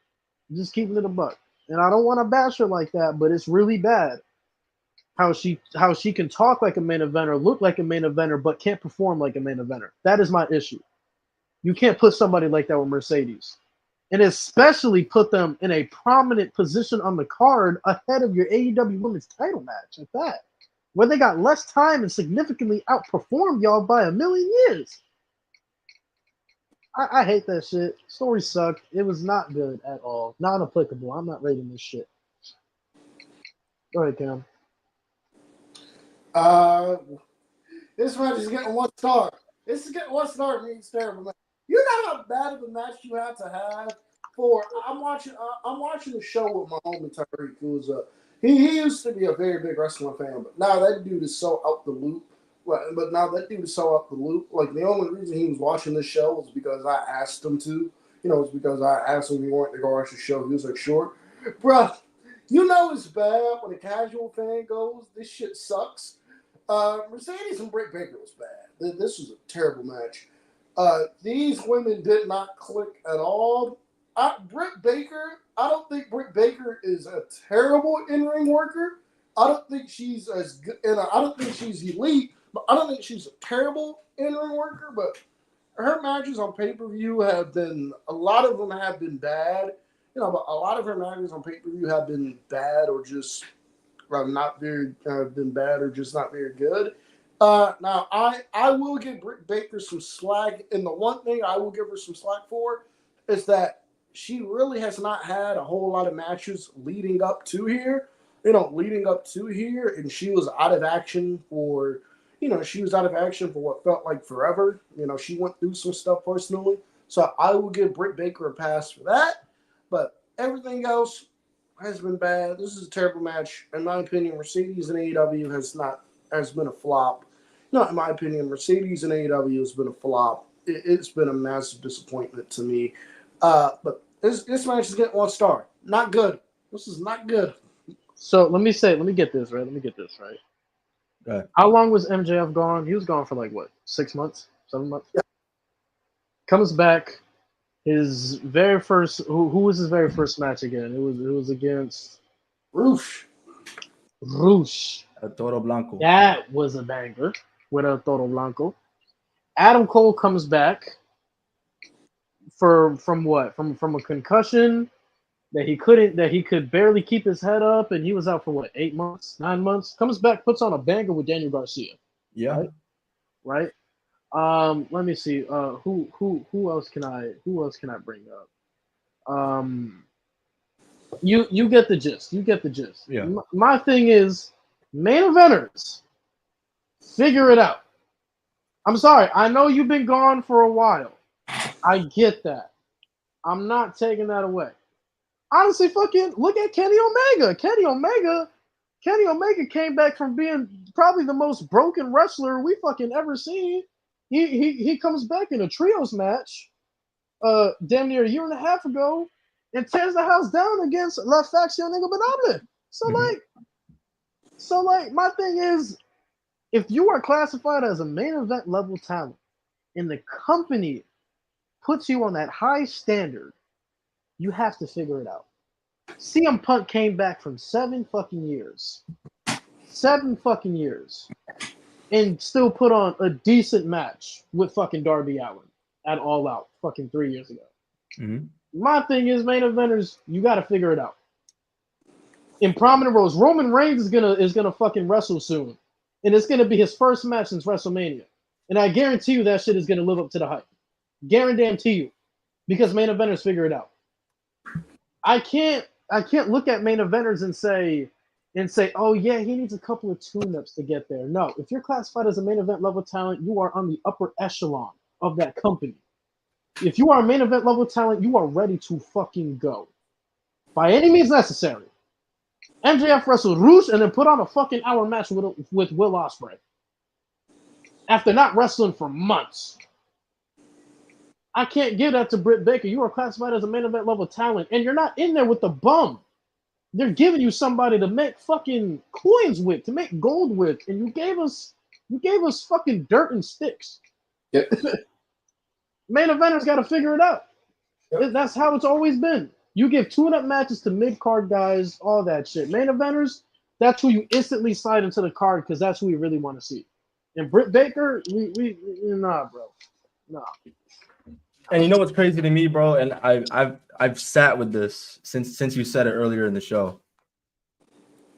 Everything you said about Britt Baker and everything you said about what she doesn't have, Athena literally she checks all those boxes, dog. Yeah. And she's being hidden away in Ring of Honor, but this is who you push. I'm not trying to push that narrative, bro. I'm really not, because I'm a fan of Britt Baker. I expect better. Man, I've said this countless times. I truly do believe if you take Athena and what she's doing with the Minion and stuff, with Lexi Nair and Billy Starks, if you just transplant that, if you just take that from Ring of Honor and you just transplant that on television, that would probably be the most over thing on the entire show, or one of the most over things on the entire show. Because I don't watch Ring of Honor, I watch clips. The clips I do watch from Ring of Honor involve the Minion and training stuff, because that stuff is fantastic. Yo. So, let me see. Lewis, I'm not familiar with Britt matches. Was she this bad in her first in-ring run? So I'm not gonna say. This is what I will say.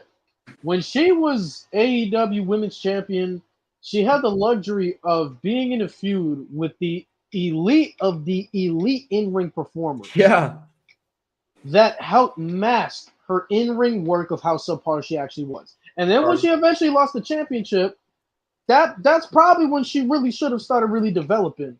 You just came off of a run of being in probably some of the most prominent roles in television, and now you lost the championship, so maybe you should have learned something. No, Britt Baker has honestly probably have gotten even worse. Just keeping it a stat. She has gone down fucking hill. And this is where I say main eventers got to figure it out. Because like I said, Roman Reigns ain't wrestled since fucking WrestleMania. He ain't wrestled since fucking WrestleMania. He's about to fucking come back and put on a banger match. CM Punk got injured at the Rumble, had his first match at SummerSlam. In-ring wise wasn't great, but storytelling wise, he knew how to figure it out. Storytelling wise, he knew how to figure it out, and it was one of the best matches of the night. Adam Cole was away with a concussion for like 8-9 months. Came back against Daniel Garcia. He figured it out and put on a good match. Like, main eventers have to figure it out. I don't care who you are. If you're in a main event prominent role, I expect you from when you're healthy that I can put you in this prominent role. That's what makes MJF so great. MJF was gone with a fucked up shoulder for like 7 months. Came back against Russo Toro Blanco and tore the house down immediately. So I can't give Britt Baker no pass for being out. I get ring rust exists, but main eventers still got to figure it out. You could have completely avoided that by A, not suspending her for 2-3 weeks, and B, putting her in some like warm-up matches, bro. Like this, like I swear this. I know nobody used to watch it, but this is the shit that like AEW Dark was good for. Getting them set up for their returns and stuff like that. We don't have that now, and we get what we got it all in. Ethan, Adam Cole is still here. He's just hurt, bro. Bro been hurt for over a year now. It's been over a year. It's been over a year, guys. For a half second, I thought instead of Daniel Garcia under that ski mask, I thought it was Adam Cole. Oh, for a half second. that would have been some boy. That would have been some shit. That would have been some. Like I said, guys, main event has got to figure it out. I guarantee you, once Roman Reigns ain't wrestles at WrestleMania, I guarantee you, once he comes back, once he has his first match, that shit about to cook. So I don't want to hear fucking ring rush. Figure it out. My Via didn't fucking wrestle since 2013. Have a full match since 2013. It had a banger in the main event of WrestleMania. Like I don't want to hear. He did what he that needed shit. to do, bro. Like I don't want to hear that shit, bro. You gotta figure it out. Bro, it's like riding a bike. Figure it out, bro. Figure it out. But moving on. All right, so we have another one of Cam's favorites, Jack Perry versus Darby Allin for the TNT Championship, guys. I mean, we talk about the scapegoat, bro. Shit. About that, I do love me some Darby Allin. He's heard about that. I do love me some Darby Allin. I will say though, these two guys, when it comes to taking bumps, have been the MVPs this year. Like Darby literally got fucking hung, and Darby got hit by a bus, and then he got fucking hung. He gets his ass kicked, and Jack Perry literally getting set on fire. Like these guys are the MVPs this year, bro. Respect to these guys. But Khris, here we go, man. Your man's. I don't know why he's your man's, but he's your man's. I could say the same thing. I'm not even gonna go there. There you go. This match I had high hopes for. This was one of the matches I was looking forward to the most. I was excited for it, and it just didn't deliver. It's not their fault. It falls on Tony Khan and time management. Why did this match only go 10 minutes? You could have gotten another extra 10 minutes by cutting the FTW match. What are we doing? The ending felt anticlimactic as fuck. The best part, again, you guys see like a reoccurring theme here. The best part of this match was after the match, when Darby Allin was about to get cooked, Undertaker 2005 style, and then Sting made his appearance. To one of the best reactions you might see all year. But the scapegoat, aka the GOAT, retains the TNT title. Don't ever call him that shit ever again. What's wrong with you, bro? It's his name, bro. It's in his name. Scapegoat, bro. I gotta get you can call him scapegoat, bro. He ain't the goat. The scapegoat. No, there's no the scapegoat. He's like Ashante the Adonis or the Brian. You see, but that's actually in his name. No, that's not. Yeah. The scapegoat. Would you give it? Would you give it 3 out of 5? I give it 2.75 out of 5. Yeah, Diablo. Fucking hell. Not either of them fault. It's not their fault. It really isn't. I thought they did what they could with the time that they had. But that's just it. They didn't have time. Yeah. Needed more time. Way more time. They could have used that.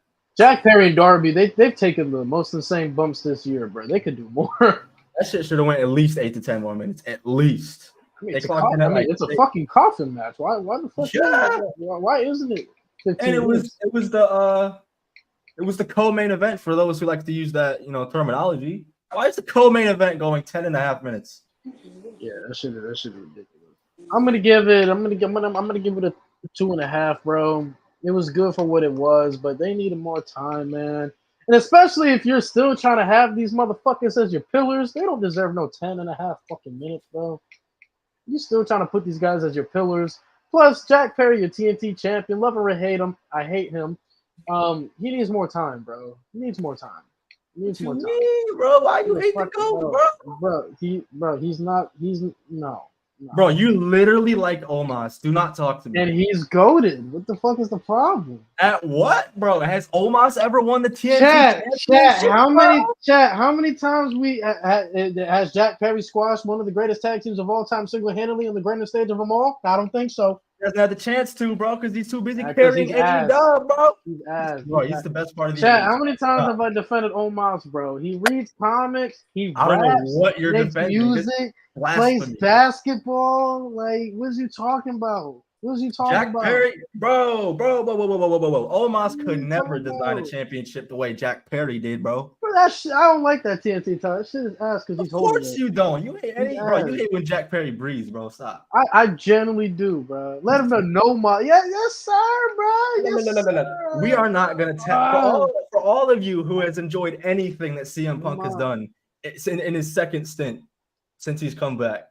You can thank Jack Perry for that. No, You really no, can. You no. can thank him Jack for Perry got his ass beat. They showed it on live TV. He got his ass whipped. He got his ass choked out.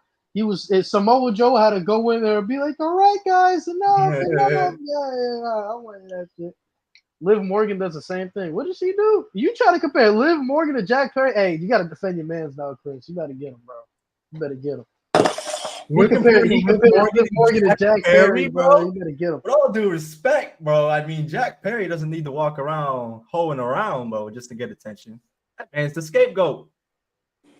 No, Light that man on fire. He gonna eat it. He didn't quit. He didn't quit. The Young Bucks quit for him. Listen, at least Jack Perry can put on match of the night contenders, bro. I'm just being honest, bro. Liv Morgan can't do that, bro. Cam, buddy, you love you some Darby Allin. How'd you feel about it?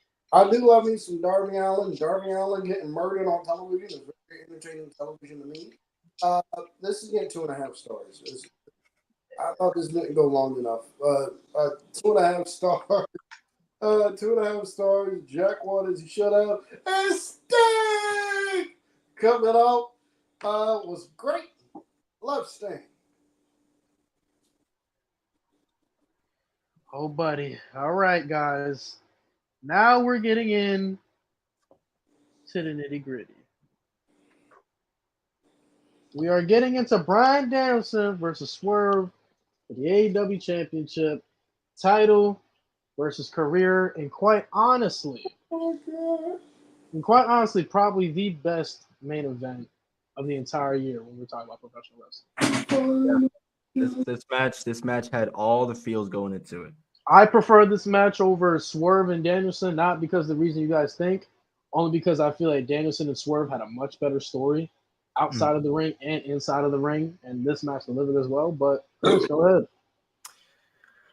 Okay, so obviously we know Bryan won the match. This match went 26 minutes, and for the first time in Rated M history, I am giving this match 5 fucking stars, as it should be.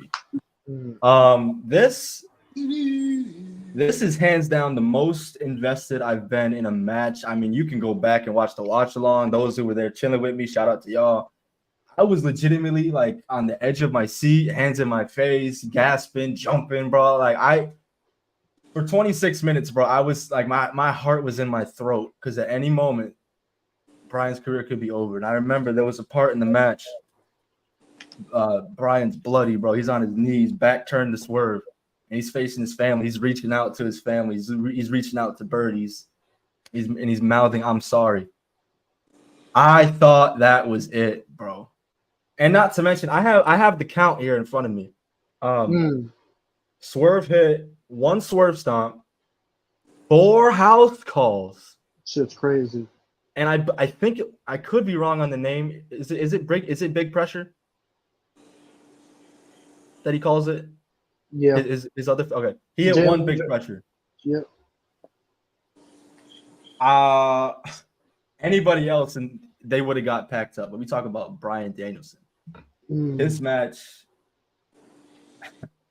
This will probably go down as one of AEW's greatest matches ever. I think this match nuked last year's main event.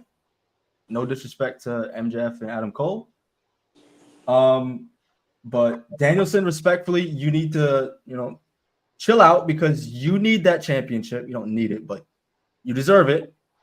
None of that humble shit. You're the man. Act like it. But yeah, everything from the match to the ending, his family in there with him. He even said last night that was the single greatest moment in his career.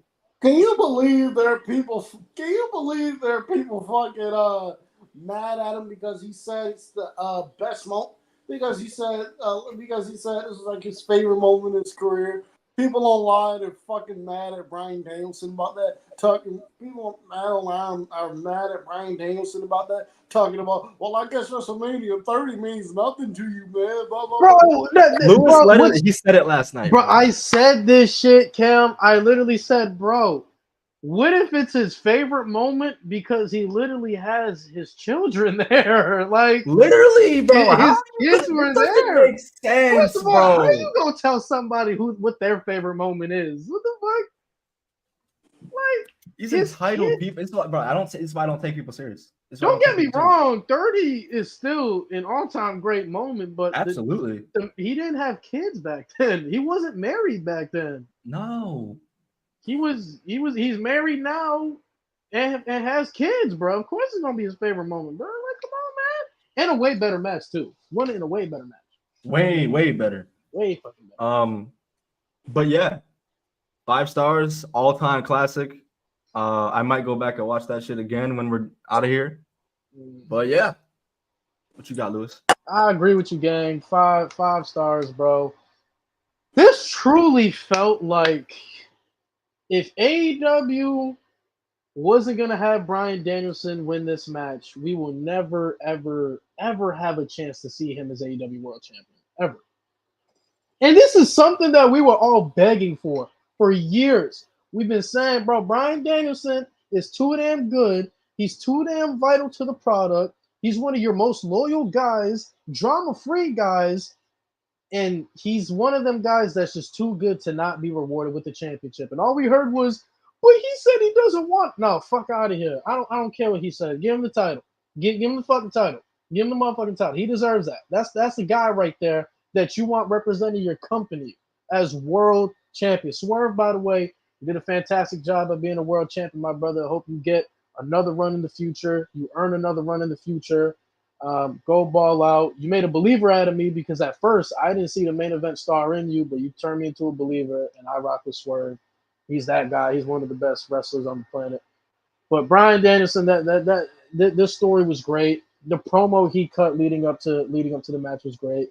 The in-ring storytelling, like they made Swerve look like a fucking soldier. And I know Swerve was in the military before, but that's how I felt. Like he felt like a soldier. Like Bryan wasn't gonna walk through this guy. He was gonna have to like really work for it. And I love how they presented Swerve. I didn't like him tapping out, but that's a story for another day. But Danielson, the story, them constantly showing Danielson's family, getting nervous. It was great. It was great. I loved it. Five stars. This is one of the best moments in AEW history. Honestly, one of the best moments of pro wrestling history, honestly. The fact that Bryan Danielson is the only man to main event WrestleMania and All In and had two different peaks and in two separate time frames, it's a testament to how legendary Bryan Danielson is, and he's truly one of the greatest of all time. And he's rightfully AEW World Champion, like he should have been a long time ago. So Bryan, at least give us 3 months with the belt. At least that's all we want. You ain't got to hold it for a minute. Just 3 months of bangers, and then you can have your well-deserved, part-time career. Come on. But great match nonetheless. Loved it. Cam! I'm looking to this camera. I had to say it again because I didn't realize I was on mute. I'm stupid. I'm looking to this camera. I'm looking to this camera right now. I'm going to take my glasses off. And I'm going to say this from the bottom of my heart. Birdie Joe Danielson, I think that's your name. How can you see your daddy and then making grown men cry, putting on bangers, seeing what your daddy does for people and want him to retire? What is wrong with you? What is wrong with you? What is wrong with you, Birdie Joe Danielson? What is wrong with you? I hope your daddy never, ever, ever retire. I'm not being serious, people. I'm just kidding. Okay. I'm not being serious, people. But 5-star match. This is a 5-star match. Great match. Love everything. Great match. Love everything about it. Danielson gets his world title, which is Danielson gets his long overdue world title. Outstanding match. Outstanding match. To me, this is the second best match of the year. And to me, this is the second best match of the year. I still have Cody and Roman at number 1. I think that's going to be very hard to beat. But Danielson and Story was my number 2.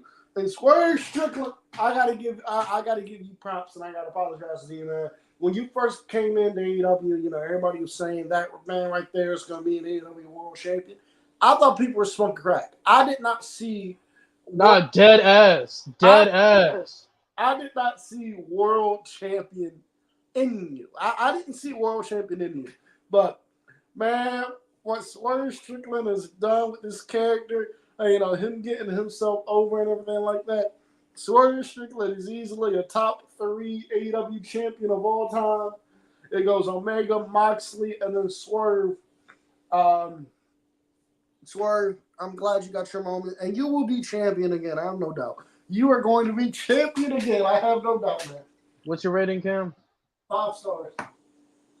And first time in Rated M history, we have a social 5 stars for one match. Wow. This is officially the greatest match in Rated M history, guys? Yeah. By all accounts, yeah. Real shit though, Cam. I'm with you, bro. When he first arrived in AEW, I didn't even see him. Even in NXT, when people were saying like that guy can be NXT champion, I didn't see it the way how he was portrayed. I didn't see it. But what sold me on Swerve was dead ass after that Texas Death Match. I said, "Oh yeah, this is the arrival I wanted. I wanted to see from Swerve." And people would say this guy's gonna be world champ. This is the guy. And after that Texas Death Match at Full Gear, I said, yeah, this is the guy I can get behind as my world champ for sure.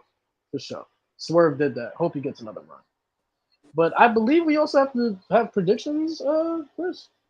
Yes, sir. We got which one do you want to start with? No Mercy or Bash? Let's do No Mercy. So it's No Mercy's first. But isn't it? I could have sworn No Mercy was on Sunday.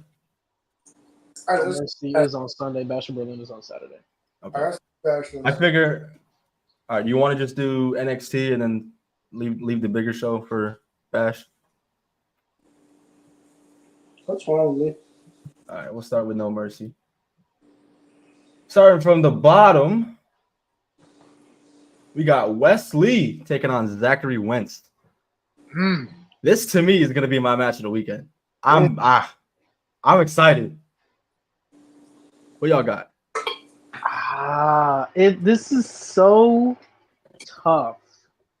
This is so tough because this is a feud a lot of people wanted when Zachary Wentz was in NXT as an employee. But it all depends how you want to look at it, man. Like, I got you, Mo. I got your things right here. It depends how you look at it. I feel like Wes Lee needs to win to solidify him as a heel. He has to win this in a chicken shit way. Like, he got to at least kick Zachary Wentz in the dick. Right. At least he needs to win in a chicken shit way. If you want him to be in the main event scene, he needs this win to solidify him as a heel. But I agree with you. This is probably match of the weekend.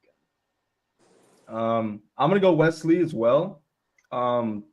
Simply because one, it fits the character, as you said, to do something heelish now to get the victory. But I'm not saying they wouldn't ever do it. I cannot envision WWE letting a different company's guy come in and beat one of the best guys you have.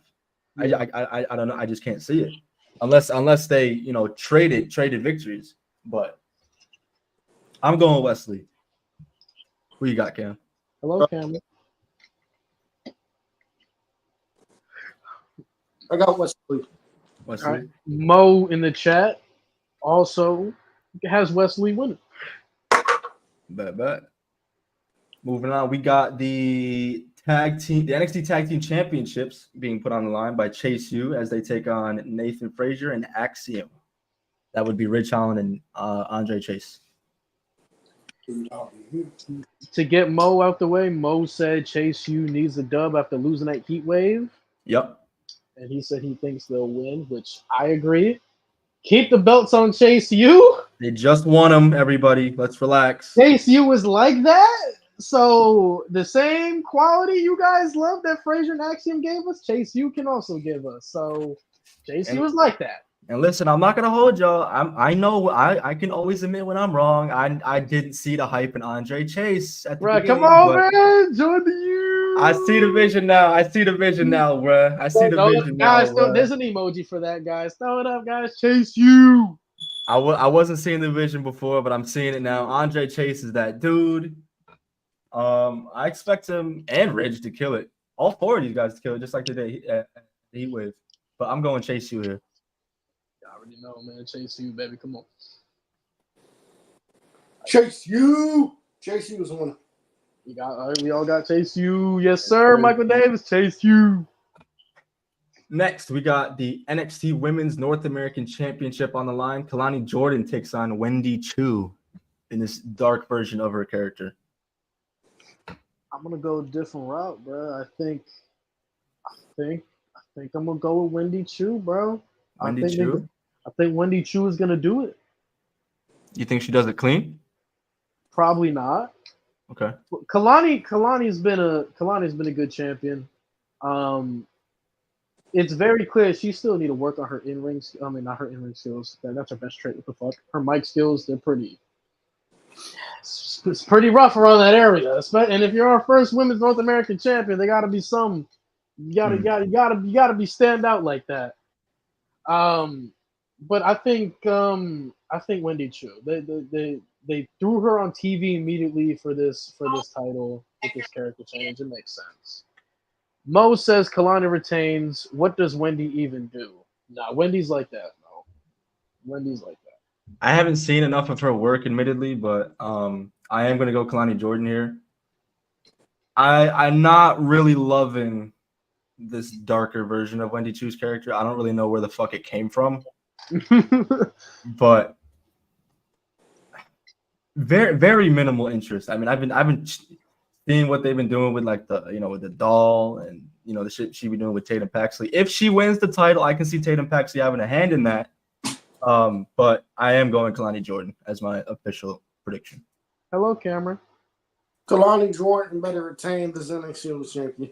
Better retain this NXT Women's North American Championship. Wendy Chu in the ring is very, very good. I'm not taking that away from her. But I'm not a fan of this. I'm not a fan of this current Wendy Chu gimmick. I'm not. Hold on, bro. When she brought out Rosemary, I screamed. I love Rosemary. Yeah. That shit caught me off guard. No, Rosemary is great. I love Rosemary. You need more Rosemary, Sean. Put her on fucking NXT more instead of her losing to Kalani. I agree. I love Rosemary. Rosemary is fantastic. I got an autographed picture of Rosemary hanging up on the wall in the room. So Rosemary is fantastic. I love Rosemary. Rosemary is fantastic. I love Rosemary, but I'm not a fan of this Wendy Chu gimmick. I'm not. So I would personally like to see Kalani Jordan retain. And so I'm hoping Kalani Jordan does retain. Nice. Next, we have Oba Femi versus Tony D'Angelo for the North American Championship. We all don't got to waste too much time, right? It's over. It's over. Oba. Yeah. What you call him, Kel? What do you call him? Big nigga Oba. Hey. Oba. Mo says Oba Femi retains, Planet to ass. Enough said. Yeah, we ain't got to waste too much time, bro. Tony D, you gonna get work, bro. Here's an interesting one. We got Roxanne Perez versus Jada Parker for the NXT Women's Championship. I have Roxanne winning. Roxanne is still on a run of a lifetime with that championship. In my opinion, she's the best wrestler on that brand. Overall package, she's been the best. She's undoubtedly been the best for a minute now. The only person that's next to her is Oba Femi. But Roxanne, to me, she's still on a generational run with this championship. You could argue that this has probably been the greatest run in NXT Women's Championship history. She not losing to nobody that's not named Julia. Right. Like Julia, that is Julia's title. And Mo says Roxanne retains. She's only losing to Julia. Yeah, so I have Roxanne winning. Jada Parker, though, I'm glad she's in this position, though. She's way ahead of that North American title. Only raising her stock. I mean, she'll definitely get there. I don't think she's ready yet, but she will absolutely get there. This would be a fantastic spotlight match for her, so I'm happy for her. I am going Roxanne Perez, though. Jada Parker got the whole package, too. Like, hell yeah. She got the look. She got the charisma. Her in-ring work getting better. She got everything. She slapped that. I was just going to say, smack the shit out of her. That's what I love, bro. Standing on business. She said, I'm going to smack the taste out of your mouth. Roxanne was like, do it. She said, I'd love to see you try. And before she finished the sentence, she was on the ground, bro. That's what I like. Miss Parker, though, Sean, bro, you got to throw the belt on her in the future. You know what I'm saying? Miss Parker. You ain't gotta, your facts. I mean, you don't have to fast track everybody. This is a Jada is honestly one of them ones where I'll be surprised if she don't pan out on the main roster. Genuinely. She has everything. Cam, did you predict yet? Roxanne Perez is retaining. Roxanne Perez is losing that championship to Julia WrestleMania weekend. But Roxanne Perez is retaining here. And Miss Parker. Miss Parker. Hear that Denver crowd. Yeah, it's gonna be fun. Hear that Denver crowd. Over 10,000 people in attendance going, Miss Parker. Oh my God. That's gonna be fun. All right, Khris. Main event, we got Ethan Page taking on Joe Hendry for the NXT Championship with Trick Williams as the special guest referee. What y'all think? To get Mo's prediction out the way. And I'm not gonna lie. If you have not been watching, this is why it's so important, especially with this partnership going on, to watch both products, or at least keep up with it. Because if you guys don't know, Joe Hendry at Slammiversary had a real strong chance of becoming TNA heavyweight champion. Oh, he was going to become TNA champion.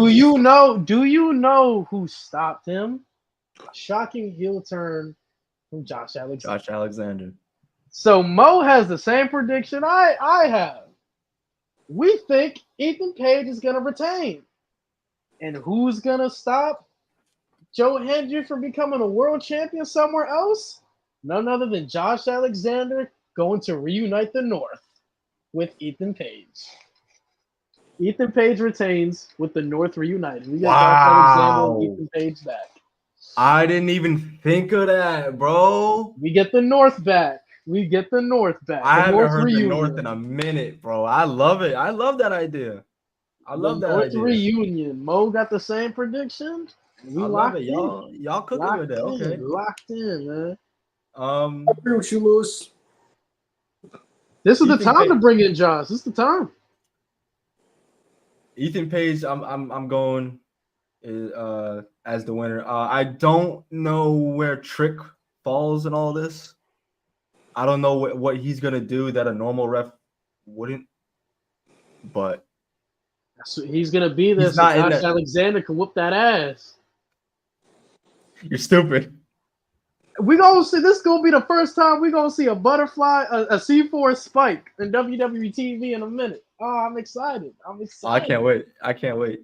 Hendry fucking sucks, man. Hope Ethan wins. Hey, hold on. I wouldn't say Joe Hendry sucks. Joe Hendry? If you feel a certain way because you feel like he's been overexposed on NXT, that's fine. That's you, bro. But to say he sucks, bro, I mean, come on, bro. Come on, man. I will say this. I think it should be my boy Javon Evans in that spot. That's probably just me being biased. Javon got time. That's what I'll say. He's young. He'll get there. Hell yeah. He's not leaving NXT until he holds that bitch, Cam. Don't worry, bro. He's holding that NXT title once. Everything comes with time, bro. It'll happen. But that's NXT No Mercy. We got 6 matches. So not bad. Love it. That will be Sunday. As for Saturday, we have Bash in Berlin. This card has 5 matches, sticking with the Triple H formula. First up, we got the WWE Women's Tag Team Championships on the line. We got the Unholy Union taking on Bianca Belair and Jade Cargill. Who y'all got? So to say what Mo said, he has Unholy Union retaining to keep building the breakup between Bianca and Jade. I agree. And I don't know about y'all, but Bianca and Jade as a tag team, to me, it's ran its course, bro. I'm tired of seeing it. I've been tired. I'm good on it. I really am. The moment you took the belts off of them, I was checked out. Just keeping it aside. I see what they were doing, trying to like training wheel her way into the company by aligning Jade with Bianca. She's been up here now since what? Since March? Since she officially showed up. and it's about to be September, bro. Let her go on her own. Let's see what she can do on her own. Yep. Otherwise, she's just gonna be stuck. I'm sorry, she's just gonna be stuck in Bianca's shadow. You don't know what She'll you never have until the training wheels come off. Exactly. I mean, Christ. You Cam and myself, we know the type of talent that Pete Dunne is. Yeah. But the casuals, when he was stuck in the Brawling Brutes as Butch, nobody knew the talent he had until they're seeing it now. Yeah. Real shit. So if you send Jade on her way, singles, it might not be great at first, but you gotta do the trial and error. You gotta know how to get there. I hate to say it, but she in the same boat as Britt Baker, bro. Yeah, you can't absolutely. You can't keep getting put in these prominent positions, these main event level type positions, if you're gonna keep producing mid. I agree. Jade Cargill got all the potential in the world. That's why I hype her up, because she's still young. In AEW, say what you want, she was there for years. She only wrestled 63 matches. 63 matches in the WWE format is 3 months. Guys, right. That's not a lot of matches. That's not a lot of reps. Just keeping it a beat. That's not a lot of time. 63 matches in 3 years is not good. Okay? I hate to tell y'all that. It's not. But I agree with you. We need to see her do more solo stuff. If you want her to improve as a solo wrestler, she need to do more solo stuff. But also, like I said with Britt Baker, I'm going to say it with Jade Cargill. I don't want to bash the poor girl because I think she's great. But you can't keep being put in these prominent roles if you're just going to constantly deliver mid. I'm sorry. I'm still giving you grace because you're still getting more reps. Mm-hmm. But come WrestleMania, she's not getting no excuses from me. You've had enough time in WWE. You've worked enough live events. Look here, WrestleMania, she still ain't on that. Lewis is gonna come to my side. He gonna see the vision. I'm gonna give her until I'm not confident in her improving. Stope, I don't blame you, bro. That's the thing. I don't blame you because the poor girl has only been put in tag team matches. And every single time she gets put into a tag team match, she's just there for the cleanup. That's it. That's not bad. But if you want her to improve, like look at Ludwig Kaiser, for example. He got the reps to be a single star by wrestling singles matches. And now we're saying in 2024, Ludwig Kaiser is one of the best mid-carders on the fucking planet. Yeah. Who the fuck thought we would say that about Ludwig fucking Kaiser? No disrespect to the dude. But no, everybody thought he was just a tag team guy 2 years ago. Now this dude is gonna potentially be Intercontinental Champion at some point. This is just keeping it a buck. But that's because they gave him the reps he needed. They're not giving Jade Cargill the proper reps she needs. That's my problem. None. Bronson Reed, man, don't talk to me about Bronson Reed, boy. That most improved wrestler of the year so far. Most improved. I mean, honestly, I don't want to spend too much more time on this because we got the rest of the show to go over. But I this is why I really think Jade would have benefited from starting in NXT. Yeah. Like, you don't have to throw like every big name to the main roster immediately. I mean, even AJ Styles, for example, when he first started, he debuted in the Rumble, obviously, but he's been on record saying he wishes he could have gotten at least 6 months in NXT before getting called up to the main roster. It's a whole different ballgame, bro. It really is. And on top of that, the main roster crowds are so ruthless. Like Jade, I see it, bro. I see a world where they potentially booing Jade because she's just doing mid. I love it. Like I said, I'm giving her grace right now because the system she was in before, they didn't give her any reps. Now she's getting some reps, but I'm going to give the girl until WrestleMania time. That's it. I'm gonna give her until WrestleMania. If she's still in the same place, then I'm gonna be like, it's time to abandon Jade Cargill. Yeah. But my official prediction is the Unholy Union. I don't see any reason for them to lose. I don't really give a shit about the titles regardless, but I'm going the Unholy Union. What about you, Cam? Jade and Miyagi get their titles back. God damn, we move on. Shit, we move on. God damn. I think that's what's happening. I think Jade and Bianca get the titles back. I'm surprised Alba and Isla have had this long reign as women's tag team champions. I still believe they only won the tag team titles because I only believe they won the tag team titles because Alba Fire was going through a lot when they won it. He was going through a lot around the time they won the She titles. lost her mom, right? She lost her mom. Yeah. Yes. So I could see Triple H. Yeah. So I could see Triple H, wanting to give Alba a big moment. Kind of, take her mind off that and everything like that. So I'm surprised they've held on to the titles for this long. I'm not mad about it. I love Alba Fire and Isla Dawn. I think they are great. But I think Jade and Bianca get their belts back. I think they win their titles back. I'm going with Jade and Bianca. Okay. Lewis, you said the unholy union, right? Yeah, I'm gonna go with the whole year. All right. Next, we have the much anticipated CM Punk versus Drew McIntyre in a strap match. What y'all got? So Mo said Punk wins to lead to the Rumble match at Bad Blood, and I agree. I think it was made a strap match in 4 corners specifically just to mask Drew McIntyre being pinned so that they can protect that and give CM Punk a win.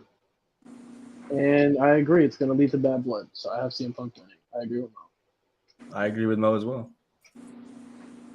Punk is winning this match here to set up the even them 1-on-1 and the even them 1-to-1 before they have the burn off match inside Hell in a Cell. But Punk is winning this match here.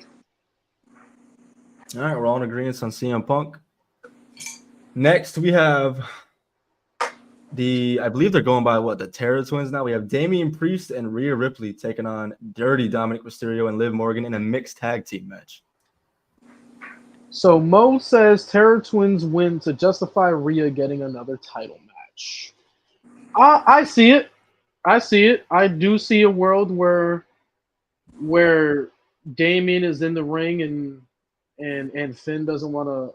Oh wait, no, not Finn. Fucking where Dom doesn't want to get into the ring because he's scared of Damian, and Rhea just ripties Liv, and she has a case because she pinned the women's world champion, Queen in the middle of the ring. So Terror Twins winning so that we can set up Liv and Rhea at Bad Blood, which I pray to God Rhea wins. Bad Blood. So, I think Rhea and Damian are winning this match. I think Rhea Ripley is going to deliver a riptide to Dominic either here or at Bad Blood, but the riptide is coming for Dominic. Rhea Ripley, Rhea and Damian are going to win this match, and then they're going to go on to Bad Blood. Rhea Ripley is going to get her title back, hopefully, and then hopefully we can move on. We can get Liv Morgan out the main event scene, and we can get Io Sky up in there. We can get the Io Sky Rhea, because that's where the money is right there. Oh, yeah. Yeah, that is some fucking money right there, man. I'm going with Damian and Rhea as well. Up next, we have, in my opinion, what should be the main event. We have Gunther taking on Randy Orton for the World Heavyweight Championship. Why the fuck this shit not the main event? I thought this was the main event. This match is This shit is dead ass. What Gunther's advertised like the main attraction, but he's not the main event. It's listed underneath Cody Rhodes and Kevin Owens on the WWE. Why the fuck this match not the main event? This is a grudge match. We'll see if they make changes, but as of now, it's listed underneath Cody and Kevin. It's the grudge match. It's a fucking Germany. Why the fuck this shit not the main event? I hear you, bro. I hear you. Triple H, you bald bitch. What the fuck is going on, bro? You have one fucking job. How the fuck you average? First of all, this was the first match to be announced. So how the hell are you just having Gunther do this fucking Germany worldwide fucking tour? This is not the main event. What's going on? With Randy Orton of all people. It's a grudge match, bro, from King of the Ring. We're coming off the greatest finals ever. And you just not gonna make it the main event. It's crazy. Anyways, though, Mo agrees with me. Planet to motherfucking ass. Randy Orton, you're getting packed up. Get the fuck out of here. Packed up and shipped off. You're getting out of here. You can't listen. You hit Gunther with 2 RKOs last time. That shit didn't work. You're gonna hit 3. That shit's still not gonna work. We kicking out of everything, bro. Gunther in 2, bitch. Fucking tired of Randy. I'm tired of Randy Orton. He's a threat everywhere. I can't wait. Beat him and pack his ass to fucking Cody, please. You know what I'm saying? Yeah, you know what I'm saying? Tread lightly. Fuck it. Fuck it. Fuck it. Fuck it. Fuck it. I hate when he says that, chat. Fuck it. Just I'm scared.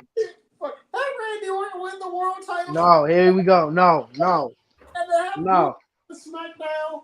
And then just have Gunther beat Cody Rhodes to the WWE title. I mean, What? you know, no. Can we? No, you were doing so good, Bro, we've established Raw is the Gunther show, bro. We're not doing this bullshit, bro. We've been established, bro. We've established Raw is the Gunther show, bro. What are we doing, bro? Randy gonna die. Let's just give it a ball. Randy gonna die. He gonna get his ass kicked. He lost me when he talking about I'm the only one that can match you in this ring, technician for technician. I said, Randy, when the fuck you been a technician, bro? He's never met Ilya. He don't want to. No, he don't. He might have a worse time off. Honestly, if you ask me, I think we're not stupid. We all saw the live event. They had Ilya and Gunther. That's probably bad blood. I can only hope, bro. That Cam, I know you want Ilya to be built up. I think them doing that on tour is gearing up Ilya and Gunther to go to war. Bad blood. I think they just testing the waters. Where they're at now. They just wrestled, and I assume it was great. And yeah, it's probably gonna be a bad blood, Cam. Who else is bad blood for Gunther? Sam. nobody. You know what fucking bad blood? Run Gunther in the ring. Why not? Why not? Run Gunther and who? Run Gunther and Ray. Why not? Fuck it. Gunther and Ray? What the fuck has Rey Mysterio done? Not even that. Why would you want that on him? Strowman versus Gunther? We've already whooped that. Bro, whoa. Not even all that, bro. He can't even beat his son. Strowman can't even beat Bronson Reed, bro. We can run Bronson Reed and Gunther. I'm cool with that. We can definitely do that at Bad Blood. Hell yeah, we can do that. Motion detector activated. You know how you get Bad Blood with Gunther? Just say you're a better wrestler than him, bro. Now you already on his shit list. I am going Gunther here. There's no universe where Gunther should lose this. This is literally what is this his first title defense, right? Yeah. No, he's not. That'd be stupid. You're coming off of the greatest Intercontinental title run ever, bro. I'm right. I don't know how else to tell you guys this. This you could probably put your entire life savings on this match. You'll be all right. Gunther is winning this match. Okay, so that was a troll then. Gunther's winning this match, and I'm sorry, Honky Tonk Man. I love you, I really do. But Gunther's the greatest Intercontinental champion of all time. I'm sorry, Honky Tonk. Bro, he wasn't even the best when Gunther was coming up. It was Miz and Macho. Yeah. Miz and Macho. You just go say fuck Randy Savage. Honky Tonk Man. No. I swear to God, you just gonna say fuck Randy Savage? Is that what You're someone who loves the golden era, bro. I mean, shit. You gonna say fuck Randy Savage? That man was champion when Hogan was champion, bro. He made that shit on the level of Hogan. You just gonna say fuck Savage? You gonna say fuck Savage? That's what you're doing, Cam? Oh man, no. Lewis, in your opinion, who should have beat Gunther? In your opinion, Chad Gable. Chad Gable for the IC title. Chad Gable. I still think that. Why didn't he? Hey, Lewis is gonna hate me for this. But who I would have beat Gunther for that world title? I'd have to be Sami Zayn. Lewis is gonna hate me, but I'd have to be Sami. For the world title, you would have Sami Zayn beat Gunther? Yes. Nah, that's who I want at Bad Blood. Tell his stupid ass to fucking run it back.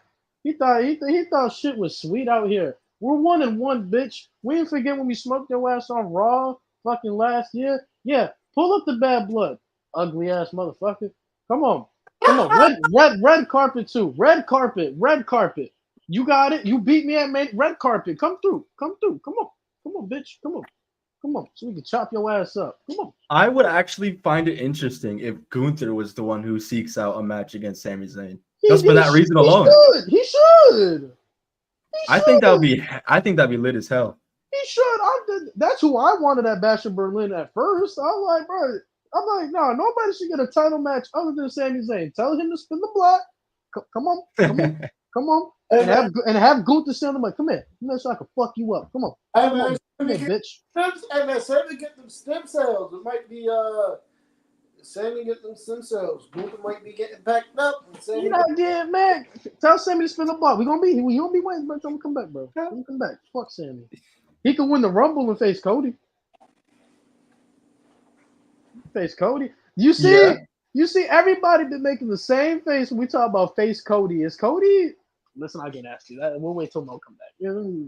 All right, next match, Chris. Cody versus Kevin Owens. Who do you have? I'm going Cody Rhodes. It's listed right now as the main event. I don't think it should stay. Why the fuck is? You know what? All right, you know what? But I'm going Cody Rhodes as my official prediction. I have a question for you guys. I'm sure you know what it is after you give yours. So I will let you guys give your takes. You know what? Mo said Cody wins, Kevin Owens turns heel. That was my question. You know what? Screw it. Screw it. Why? Why do you say that? No, hold on. Wait. I might be cooking because I might want it too. Hold on. Say it. Hold on. I'll say it for him. Kevin Owens deserves another world title run. I don't care at the expense of who. He deserves another world title run. Give it to him. You know what? Screw it. Cody wins, though. Cody wins. Have KO win the title. Hey, hold on. Whoa, motherfucker. Whoa. Win the title by going heel. Kevin Owens goes heel. He does what he needs to do to get the title. Have something to wear the bloodline. But don't that ruin the bloodline story though? Have something to wear on Cody's end, because Cody's still in the story. Oh, let me finish. Have something to wear the bloodline come out, and have something to wear the bloodline come out. Kevin and Cody fight off the bloodline together. But Cody Rhodes is still kind of beat up. And Kevin Owens, he loses it. Kevin Owens resorts to a dick shot. He hits him in the dick. Powerbomb. Goes back in the ring. Pop-up powerbomb. And he wins the WWE title. Screw it. Why not? Cam, just small, very minuscule question. You do realize that Roman Reigns is coming for that strap eventually, right? Yeah. Do you really want to see Roman and Kevin Owens again? I don't. Yeah, bro, that shit is too much. Lewis, would you say Tommaso is the best heel in NXT history? Yeah, bro, not even close. Yes. It's not close. Johnny Gargano and Tommaso Ciampa, best heel babyface ever. Bro. A close second would be Kevin Owens, but he's not on the level of Ciampa. At Ciampa's peak, no. Yeah, Kevin Owens and Sami Zayn are the one and two after Gargano and Ciampa. I can't even say Kevin Owens is the best because he didn't even stay in NXT too long. That man was in NXT for 5 months. He was one of the most dominant NXT champions of all time, still to this day. But I know, but I'm putting Kevin Owens on that level. What do you mean? What you mean? Come on. He on that level. I just don't. He on that level. Come on. Why you always disagree on the most weirdest fucking topic, bro? Yeah. Kevin Owens. It's still the second greatest heel turn in NXT history. That is. Yeah. You got Ciampa number one. Yeah. And then you got Kevin Owens at Takeover against Sammy. You got that. This is second greatest heel turn. Here we go. I want to see Roman in a ladder match for the title. You crazy as fuck, Tristan. What the fuck going? Roman climbing a ladder. Shit. Yeah, all right, bro. But we all got Cody. Yeah. Yeah. Cam, you better not be trolling, bro. You got Cody, I right? really just want Kevin Owens to have another world title. Kevin Owens, if he won the title, I would not complain at all. He should. But Cody Rhodes is one of here. Unrelatable. When's the last time WWE had a TLC match for a title? Owens, a TLC match? I probably would have been Owens and I probably would have been Roman and Owens at TLC 2020. Oh, shit.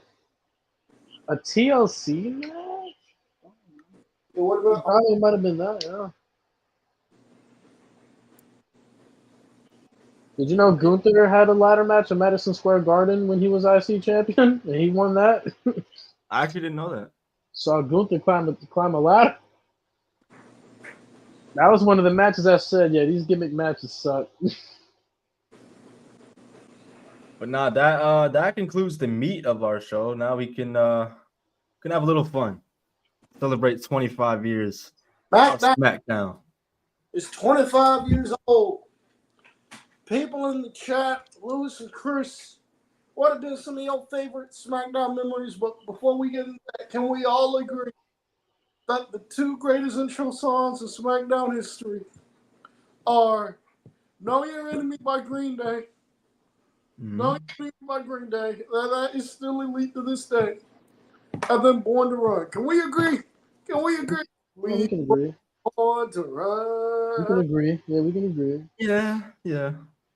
I'd say are we talking about favorite moments? Yeah, favorite moments, and I'll also throw out there like who are like. If you want to deep dive into it, I could ask you who's the single best SmackDown wrestler of all time, but we could just name off. I get that to Edge. Edge. I have to give that to Edge. When you think of SmackDown, you think of Edge. Obviously, you still got guys in there like Taker, like Undertaker, like Batista, guys like that. But for me, it's Edge. Edge is the greatest SmackDown superstar of all time. Also, I will say underrated choice as the greatest SmackDown superstar of all time is AJ Styles. Thank you. And I'm not gonna lie, I'd say it's Roman. Fuck off, Mo. Fuck you. I'm not giving that to Roman. He's great, but Edge. To me, bro, I think AJ Styles. I'll say Roman has the greatest peak. Oh, absolutely. But to me, Edge also has the longevity too. This might be a hot take. I think AJ Styles is a top 5 SmackDown superstar of all time. That's not I don't think that's a crazy hot take. As far as moments, though, I mean, shit. Some moments. I'm sorry, Khris. Go ahead. I didn't mean to cut you off. No, you good. One that comes off the top of my head is from 2005 when Randy Orton made an attempt on Undertaker's life, putting him in the car and putting it in reverse and sending him into the stage. Oh yeah, that was great. That was great. What's crazy is Malik actually told us that he was actually at that show as a kid. No shit. Yeah, he was actually at that show. He told us a story that that they had that live on TV or because it was on Tuesday back then. Right. So like they had to edit some parts out of that because the car wouldn't start up. They were actually having trouble starting up the car. Oh. And I guess like they had like jumper cable it or like hot wire it or some shit like that. But it wasn't starting at all. And they eventually got it to start. But what we see on TV now, that's not what happened when he was live at the show. Wow, you learn something new every day, chat. That's crazy. Yeah, Malik was there as a kid, man. Malik was there as a kid at that specific show. He was there. That's crazy. Wow. Let me see. What for me, if we talk about moments, bro.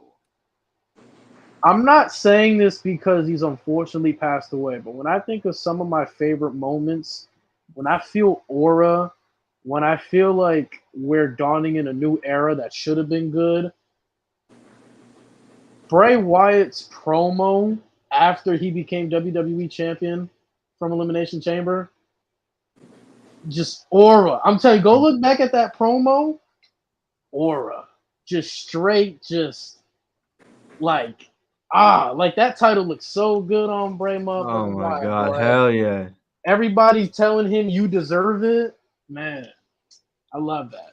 That's one of my favorite fucking moments. For me, uh, one of my favorite matches in American history. The Shields for loss. Yeah. What was it? That was Brian. That was Team Hell No Randy Orton. Yep. That was fucking Great insane. six-man tag. Great six-man tag. I love great six-man tag. Brian taps Rollins out. If you guys have not seen that match, it's from the June 14th, 2013 edition of SmackDown. If you have not seen that match, you need to watch it.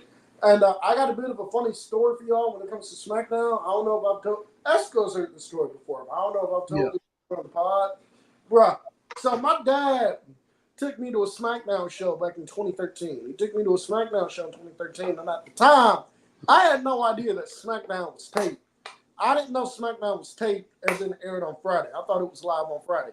So my dad takes me to a SmackDown show, and it's on Tuesday. And I'm like, I find it weird. I'm like, why is SmackDown taping on Tuesday? And I'm like, why is SmackDown airing on Tuesday? But I'm like, you know what? This is great because we're going to get 2 SmackDowns out of it. We're going to get Tuesday SmackDown and we're going to get Friday SmackDown. So I'm at so the SmackDown Tuesday night. I have a blast. It's great and everything. And then Friday comes and I turn SmackDown on. And it's obviously the exact same show that they showed on Tuesday. But I didn't know it was taped. I was like, I was so excited to watch SmackDown. I was like, I just saw this. What? I was like, I just saw this. Well, where's the new episode of SmackDown? And my dad, That was me. Like, gang, what the fuck? Did I just go to this show? and then my dad, who was watching with me, just fell out laughing. He was like, "You don't know SmackDown was taped, son?" I was like, "No." He was like, "No, I didn't know." He was like, "SmackDown ain't been." He was like, "SmackDown ain't been live in years." He's like, "You ain't know the show was taped." I was like, "No, I thought we were getting a whole new SmackDown." It's like, I was not laughing, but that's I found out SmackDown was taped. But for those of you wondering which SmackDown that was, it's the episode of SmackDown where Mark Henry was pushing the semi truck, where he pushed the truck. Oh, hell yeah! I'm getting some good ones in the chat. We got Eddie's title celebration. Hell yeah! That's an all-time great. Jeff Hardy's title celebration. Yeah. We got Eddie and Cena's parking lot brawl. Yes. Got the supermarket brawl in there as well. Hell yeah! One of my and literally the birth of John Cena. How can we forget? What's the birth of John Cena? The debut of My Time Is Now in the six-man tag match with Cena and Eddie and Ray versus the Basham Brothers and JBL. Yep. One of my favorite SmackDown moments. I don't even think this is a moment. That Mark Henry Hall of Pain run, man. That should have been better, man. Should have been better. If you have not seen 2011 SmackDown, it is worth it for Mark Henry's Hall of Pain run alone. It's just, God, boy, that run was so good. I'll also say too, man, a great moment was Edge's last show in WWE. That's SmackDown, him versus Sheamus. Yeah. That atmosphere was great. First of all, great match. That was an amazing match, and it was just the perfect send off for Edge. And again in Toronto, yeah, that shit was amazing. Kurt Angle versus Brock Lesnar Iron Man match, hell yeah. That was arguably the greatest Iron Man match of all time. Keeping it somewhat recent, how about Jay super kicking Roman last year? That was some crazy shit. That was up there. If we keeping it recent, the Sami Zayn Uzi segment, bro. Yeah. If we keeping it recent, Sami Zayn's hometown entrance on SmackDown. Yeah, there's a lot of shit that they've done recently that's elevated SmackDown's history. Yes. AJ Styles AJ Styles saving us all. AJ Styles saving us all in 2017. Oh man. Yeah, AJ Styles really did some crazy ass work. Facts. Did some crazy ass work. If we keeping it recent too, I mean Gunther and Sheamus on SmackDown. Gunther's actually title run on SmackDown, bro. Yeah. Just straight bangers after banger, bro. Stop playing with Gunther, bro. That's why he the GOAT, bro. Top 30 all time, bro. You already know. Leak says the SmackDown 6. Facts. I will say though, I am so glad I got to experience the Uncle Howdy experience live.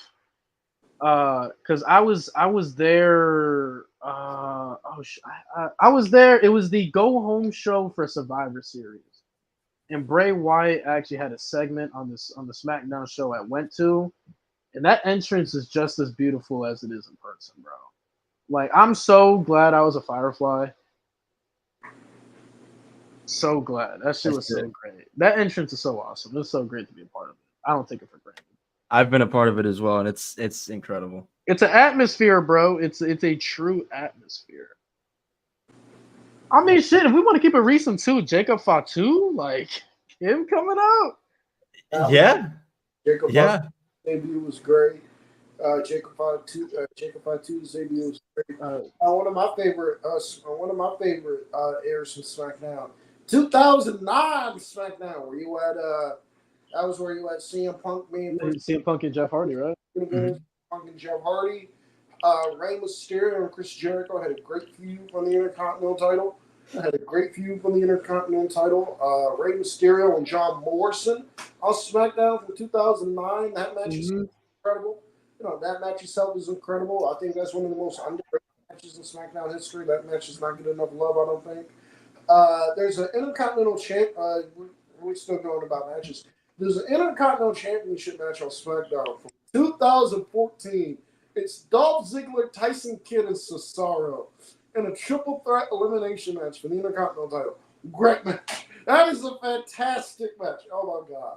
That match is great. I have an incredible poll from Matt Thunder in the chat. This is Dolph Ziggler's promo where he put his career on the line against Miz. That's probably the best promo of his life. Hands down, bro. Hands down. All right, that was a great one. Regardless of how of how it ended, Kofi Mania. Kofi Mania was great. I love Del Rio beating Big Show in that last man standing match. That was an awesome last man standing match. That was when, I ain't gonna lie, at the time, bro, y'all gotta keep in mind too. I was like 8 years old at this time, bro. When Del Rio beat Big Show, I was rocking with Del Rio heavy because, bro, that story they told for Del Rio, I didn't think he could be portrayed as this underdog that would never give up, but he did that shit so fucking well. Mm-hmm. And I thought Del Rio was so tough after that. I agree, bro. I agree, bro. We talking about. I agree, bro. I want to go back 2012, 2013, and y'all might lash text me for this if y'all won't. Y'all might lash text me for this. I think Big Show's World Heavyweight Championship run on SmackDown in 2012, 2013. I think in terms of character work, that is the best. That is some of the best character work Big Show's ever done. Yeah, no, that was a great run for him. That reign as World Heavyweight Champion by Big Show, that does not get talked about enough. That was tremendous. I thought that was an absolutely tremendous reign. I thought Big Show was World Heavyweight Champion on SmackDown for 2012, 2013. I thought he was killing it. I thought he was killing it as world champion. I love the feud he had with Sheamus. Del Rio feud was also great. Big Show's World Heavyweight Champion in 2012, 2013. That was some great stuff. If you guys have not seen it, I would recommend going back. His match versus Sheamus at Hell in a Cell was awesome. I liked it. I thought it was a good match. Sheamus going for the bro kick just to get slept, bro. That shit was cold, bro. I love that match. I love it. He said, I would say Big Show's ECW Championship reign was kind of good. Malik, what's going on, bro? You alright, bro? Somebody said King Booker. Hell fucking yeah. Got about King Booker. Oh wait, was it on SmackDown where Chris Jericho told Stephanie McMahon? He said she was standing right next to Rhino, and he was like, "I'm gonna take care of that disgusting, greasy, slimy pig down that ramp, and I'm gonna get you too, Rhino." Yo, I'm pretty sure that was on SmackDown. That shit was funny as fuck. Oh my god, shit was funny as fuck. Austin he said even a 747 looks small going into the Grand Canyon. Triple H was butt. Oh, hold on. What the fuck? A super chat. Hey, we got Roosevelt in the chat. Thank you, Roosevelt. Yo, we appreciate that, bro. Always appreciate it. Never expect it. He says Mark Henry breaking the cell door with a real master lock with no. Yeah. Did you hear the story about that, Khris? Something about it, but not the full thing. So basically, what was supposed to happen was Mark Henry was supposed to rip that lock, but the lock was supposed to like be sawed a little bit to like have like a little hole so that it can be easier to break. And the equipment team they didn't saw the chain. Like they did nothing to the chain. So it was like it was real life clamped together. So he dead ass like broke a chain. A real dead ass chain. Because they were supposed to hacksaw it to make it easier for him to break. But it wasn't hacksaw. That's why like him being mad, like ripping that shit off, he was really mad because they didn't do their job of hacksawing it. So he dead ass ripped that shit off. I was That's like, gangster as fuck. I'm like, bro, that's fucking crazy, bro. James Ellsworth stuff, yeah. James Ellsworth was funny as fuck. Roosevelt. I love the James Ellsworth AJ Styles stuff at first. I loved it. I had another fucking moment in my head. Oh my god. Roosevelt, thank you so much, my brother. Appreciate that. Oh, the John Cena versus Rhino eating soap match where John Cena beat Rhino and Paul Heyman had to eat soap. Oh man, that shit was crazy. That shit was nasty. I hate to be Paul Heyman. Oh my! One of my favorite runs in SmackDown history. Yeah, I remember Slater and Rhino as tag team champions. Yes. Oh yes, my god. Yes, bro. That was a good ass story. I'm not gonna lie. I bet a tag team championship could pay for an above ground pool, bro. I'm telling you, bro. I'm telling you. That was a great story, bro. And you know what's crazy? That like every match leading up to the finals, it was Heath Slater getting his ass kicked, and then Rhino just saving the day. And then the final match comes, Heath Slater gets that hot tag, and he whoops ass, bro. He cleans house. I love it. I love it. I said Jericho and Rey Mysterio in 2009. I said Jericho and Rey in 2009. What about when Bailey turned heel in 2019? That was great stuff. That was some good shit, bro. That was great stuff. I did not see Bailey go heel, but her as a heel was fantastic. And then she got that long run as SmackDown Women's Champion. That was great. That was great. The Usos heel turn? Yeah, that's what saved the Usos. The Usos heel turn is what got them here today. I remember was I at the show? I think I was at the show when they turned on American Alpha. Talk about a team that probably would have been top 5, bro. Oh, it hurts my soul, bro. God damn it. Jason Jordan, is your neck feeling any better, bro? You ready to come out, bro? As long as he's healthy, that's all I care about. But god damn, we missed out on so many bangers. At least they got the belts. That's what at the very least they got it. They were pushed to the moon, but at least they got the belts. Oh my god, guys. I cannot believe we forgot this. The Booker T Stone Cold Supermarket Brawl. Yeah. Somebody said it earlier. Yeah, somebody said it earlier. Yeah. Oh, Roman Reigns versus Buddy Murphy? Hell yeah. Come on. That shit was great. Oh, I remember that. I remember Roman giving Buddy Murphy his respect after the match. That was I wasn't really rocking with the storyline during that. But. Hey, I don't know if y'all gonna hate me for this, but that bum ass Corbin storyline, bro, I was hooked, bro. I love that storyline. That shit was did we talk about this? Brian's Eternal Wrestling was some sick shit because that shit got leaked. WWE put it out. Like, why couldn't he just announce it himself? I remember ESPN covered that shit like that day. So not only did he unretire and got cleared, but like he got smoked the first day. Like he was beating on Sami Zayn, bro. He beat Sami Zayn ass. And then Brian, when he came back, did something I thought he would never ever do again. Not only did he win the WWE title, but he went heel, and he had that great heel run, the Planet's champion. Oh my god! Bro, him kicking Styles in the dick is one of the greatest heel turns ever in modern time, bro. Like he really kicked him in the dick and stole his championship. Like that's some crazy shit. I also say, what can I also say? I mean, the Bloodline story, bro. I mean, as a whole, it's too significant for SmackDown, bro. Like we gotta talk about it. It is. I love the blood. It is the Bloodline story. SmackDown is great. One of my favorite moments in SmackDown history. One of my favorite moments in SmackDown history. This is when Dan Bryan. We got to go back to 2012. Dan Bryan and Kane. This is when they first started forming Team Hell Out, and they started to get along. When they took the chairs and they hit, I think everybody in the ring. They hit him with chair shots. And the crowd just got. Also, we can't talk about SmackDown without mentioning probably the second or third best tag team of all time in SmackDown history, which is Paul Lynn and Brian Kendrick.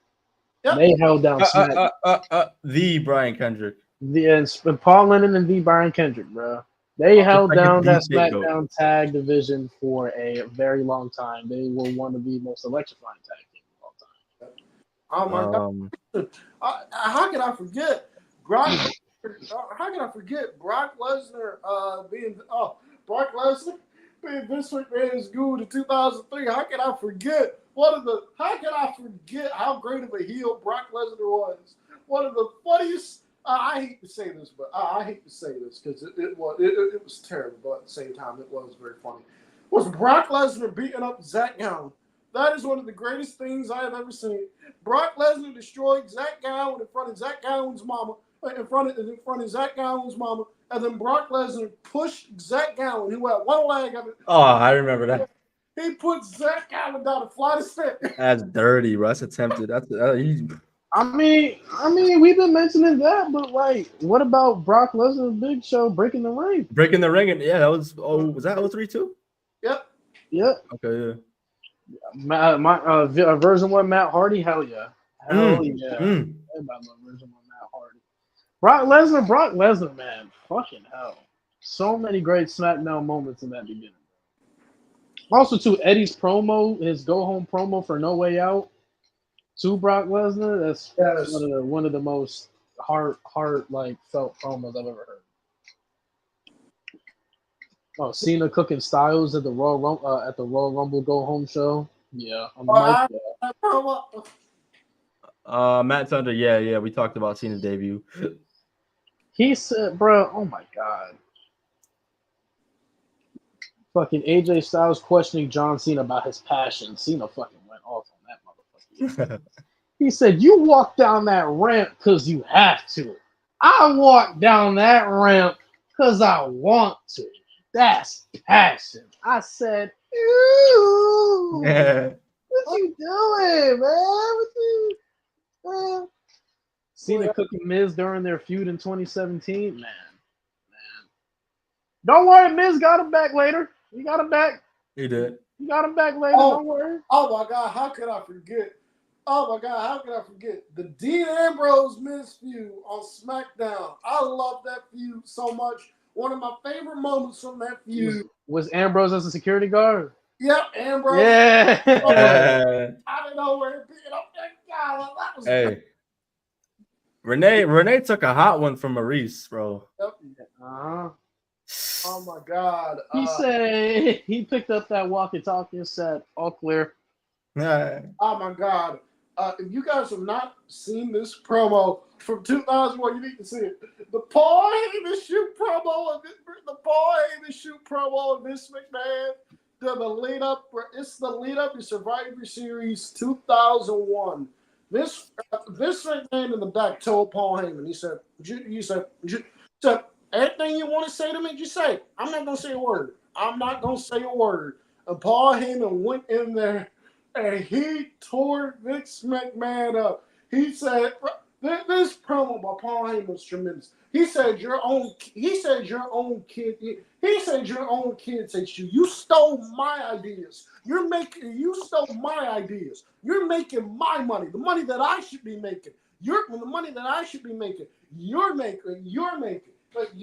because back when you had the gobbledygooker out there, ECW was going extreme, and we were inventing what you call attitude and all that." But that Paul Heyman promo was fantastic.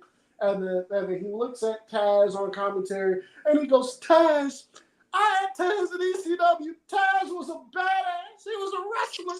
He was a great wrestler. Now he's just a color commentator, and he's not even a good one. and then Taz goes into the ring and chokes Paul Heyman out. I'm telling you, if y'all have that Paul I Heyman, gotta go watch it. We I've are never about seen to it. reach 3 hours. Anything else we want to go on, fellas, before we gotta go? Yeah, I was gonna say, is there anything else we could think of? I think we've covered a lot. Oh, the Miz is talking smack promo. That too. That's a good That's one. That's a good legendary. one. Legendary Yeah. promo. But yeah, this is about much we can think of. Hell yeah, chat. This was one of our best episodes I think we've done, and we didn't even have. We didn't even have Mo with us. I mean, he really let the birdies fly on their own tonight.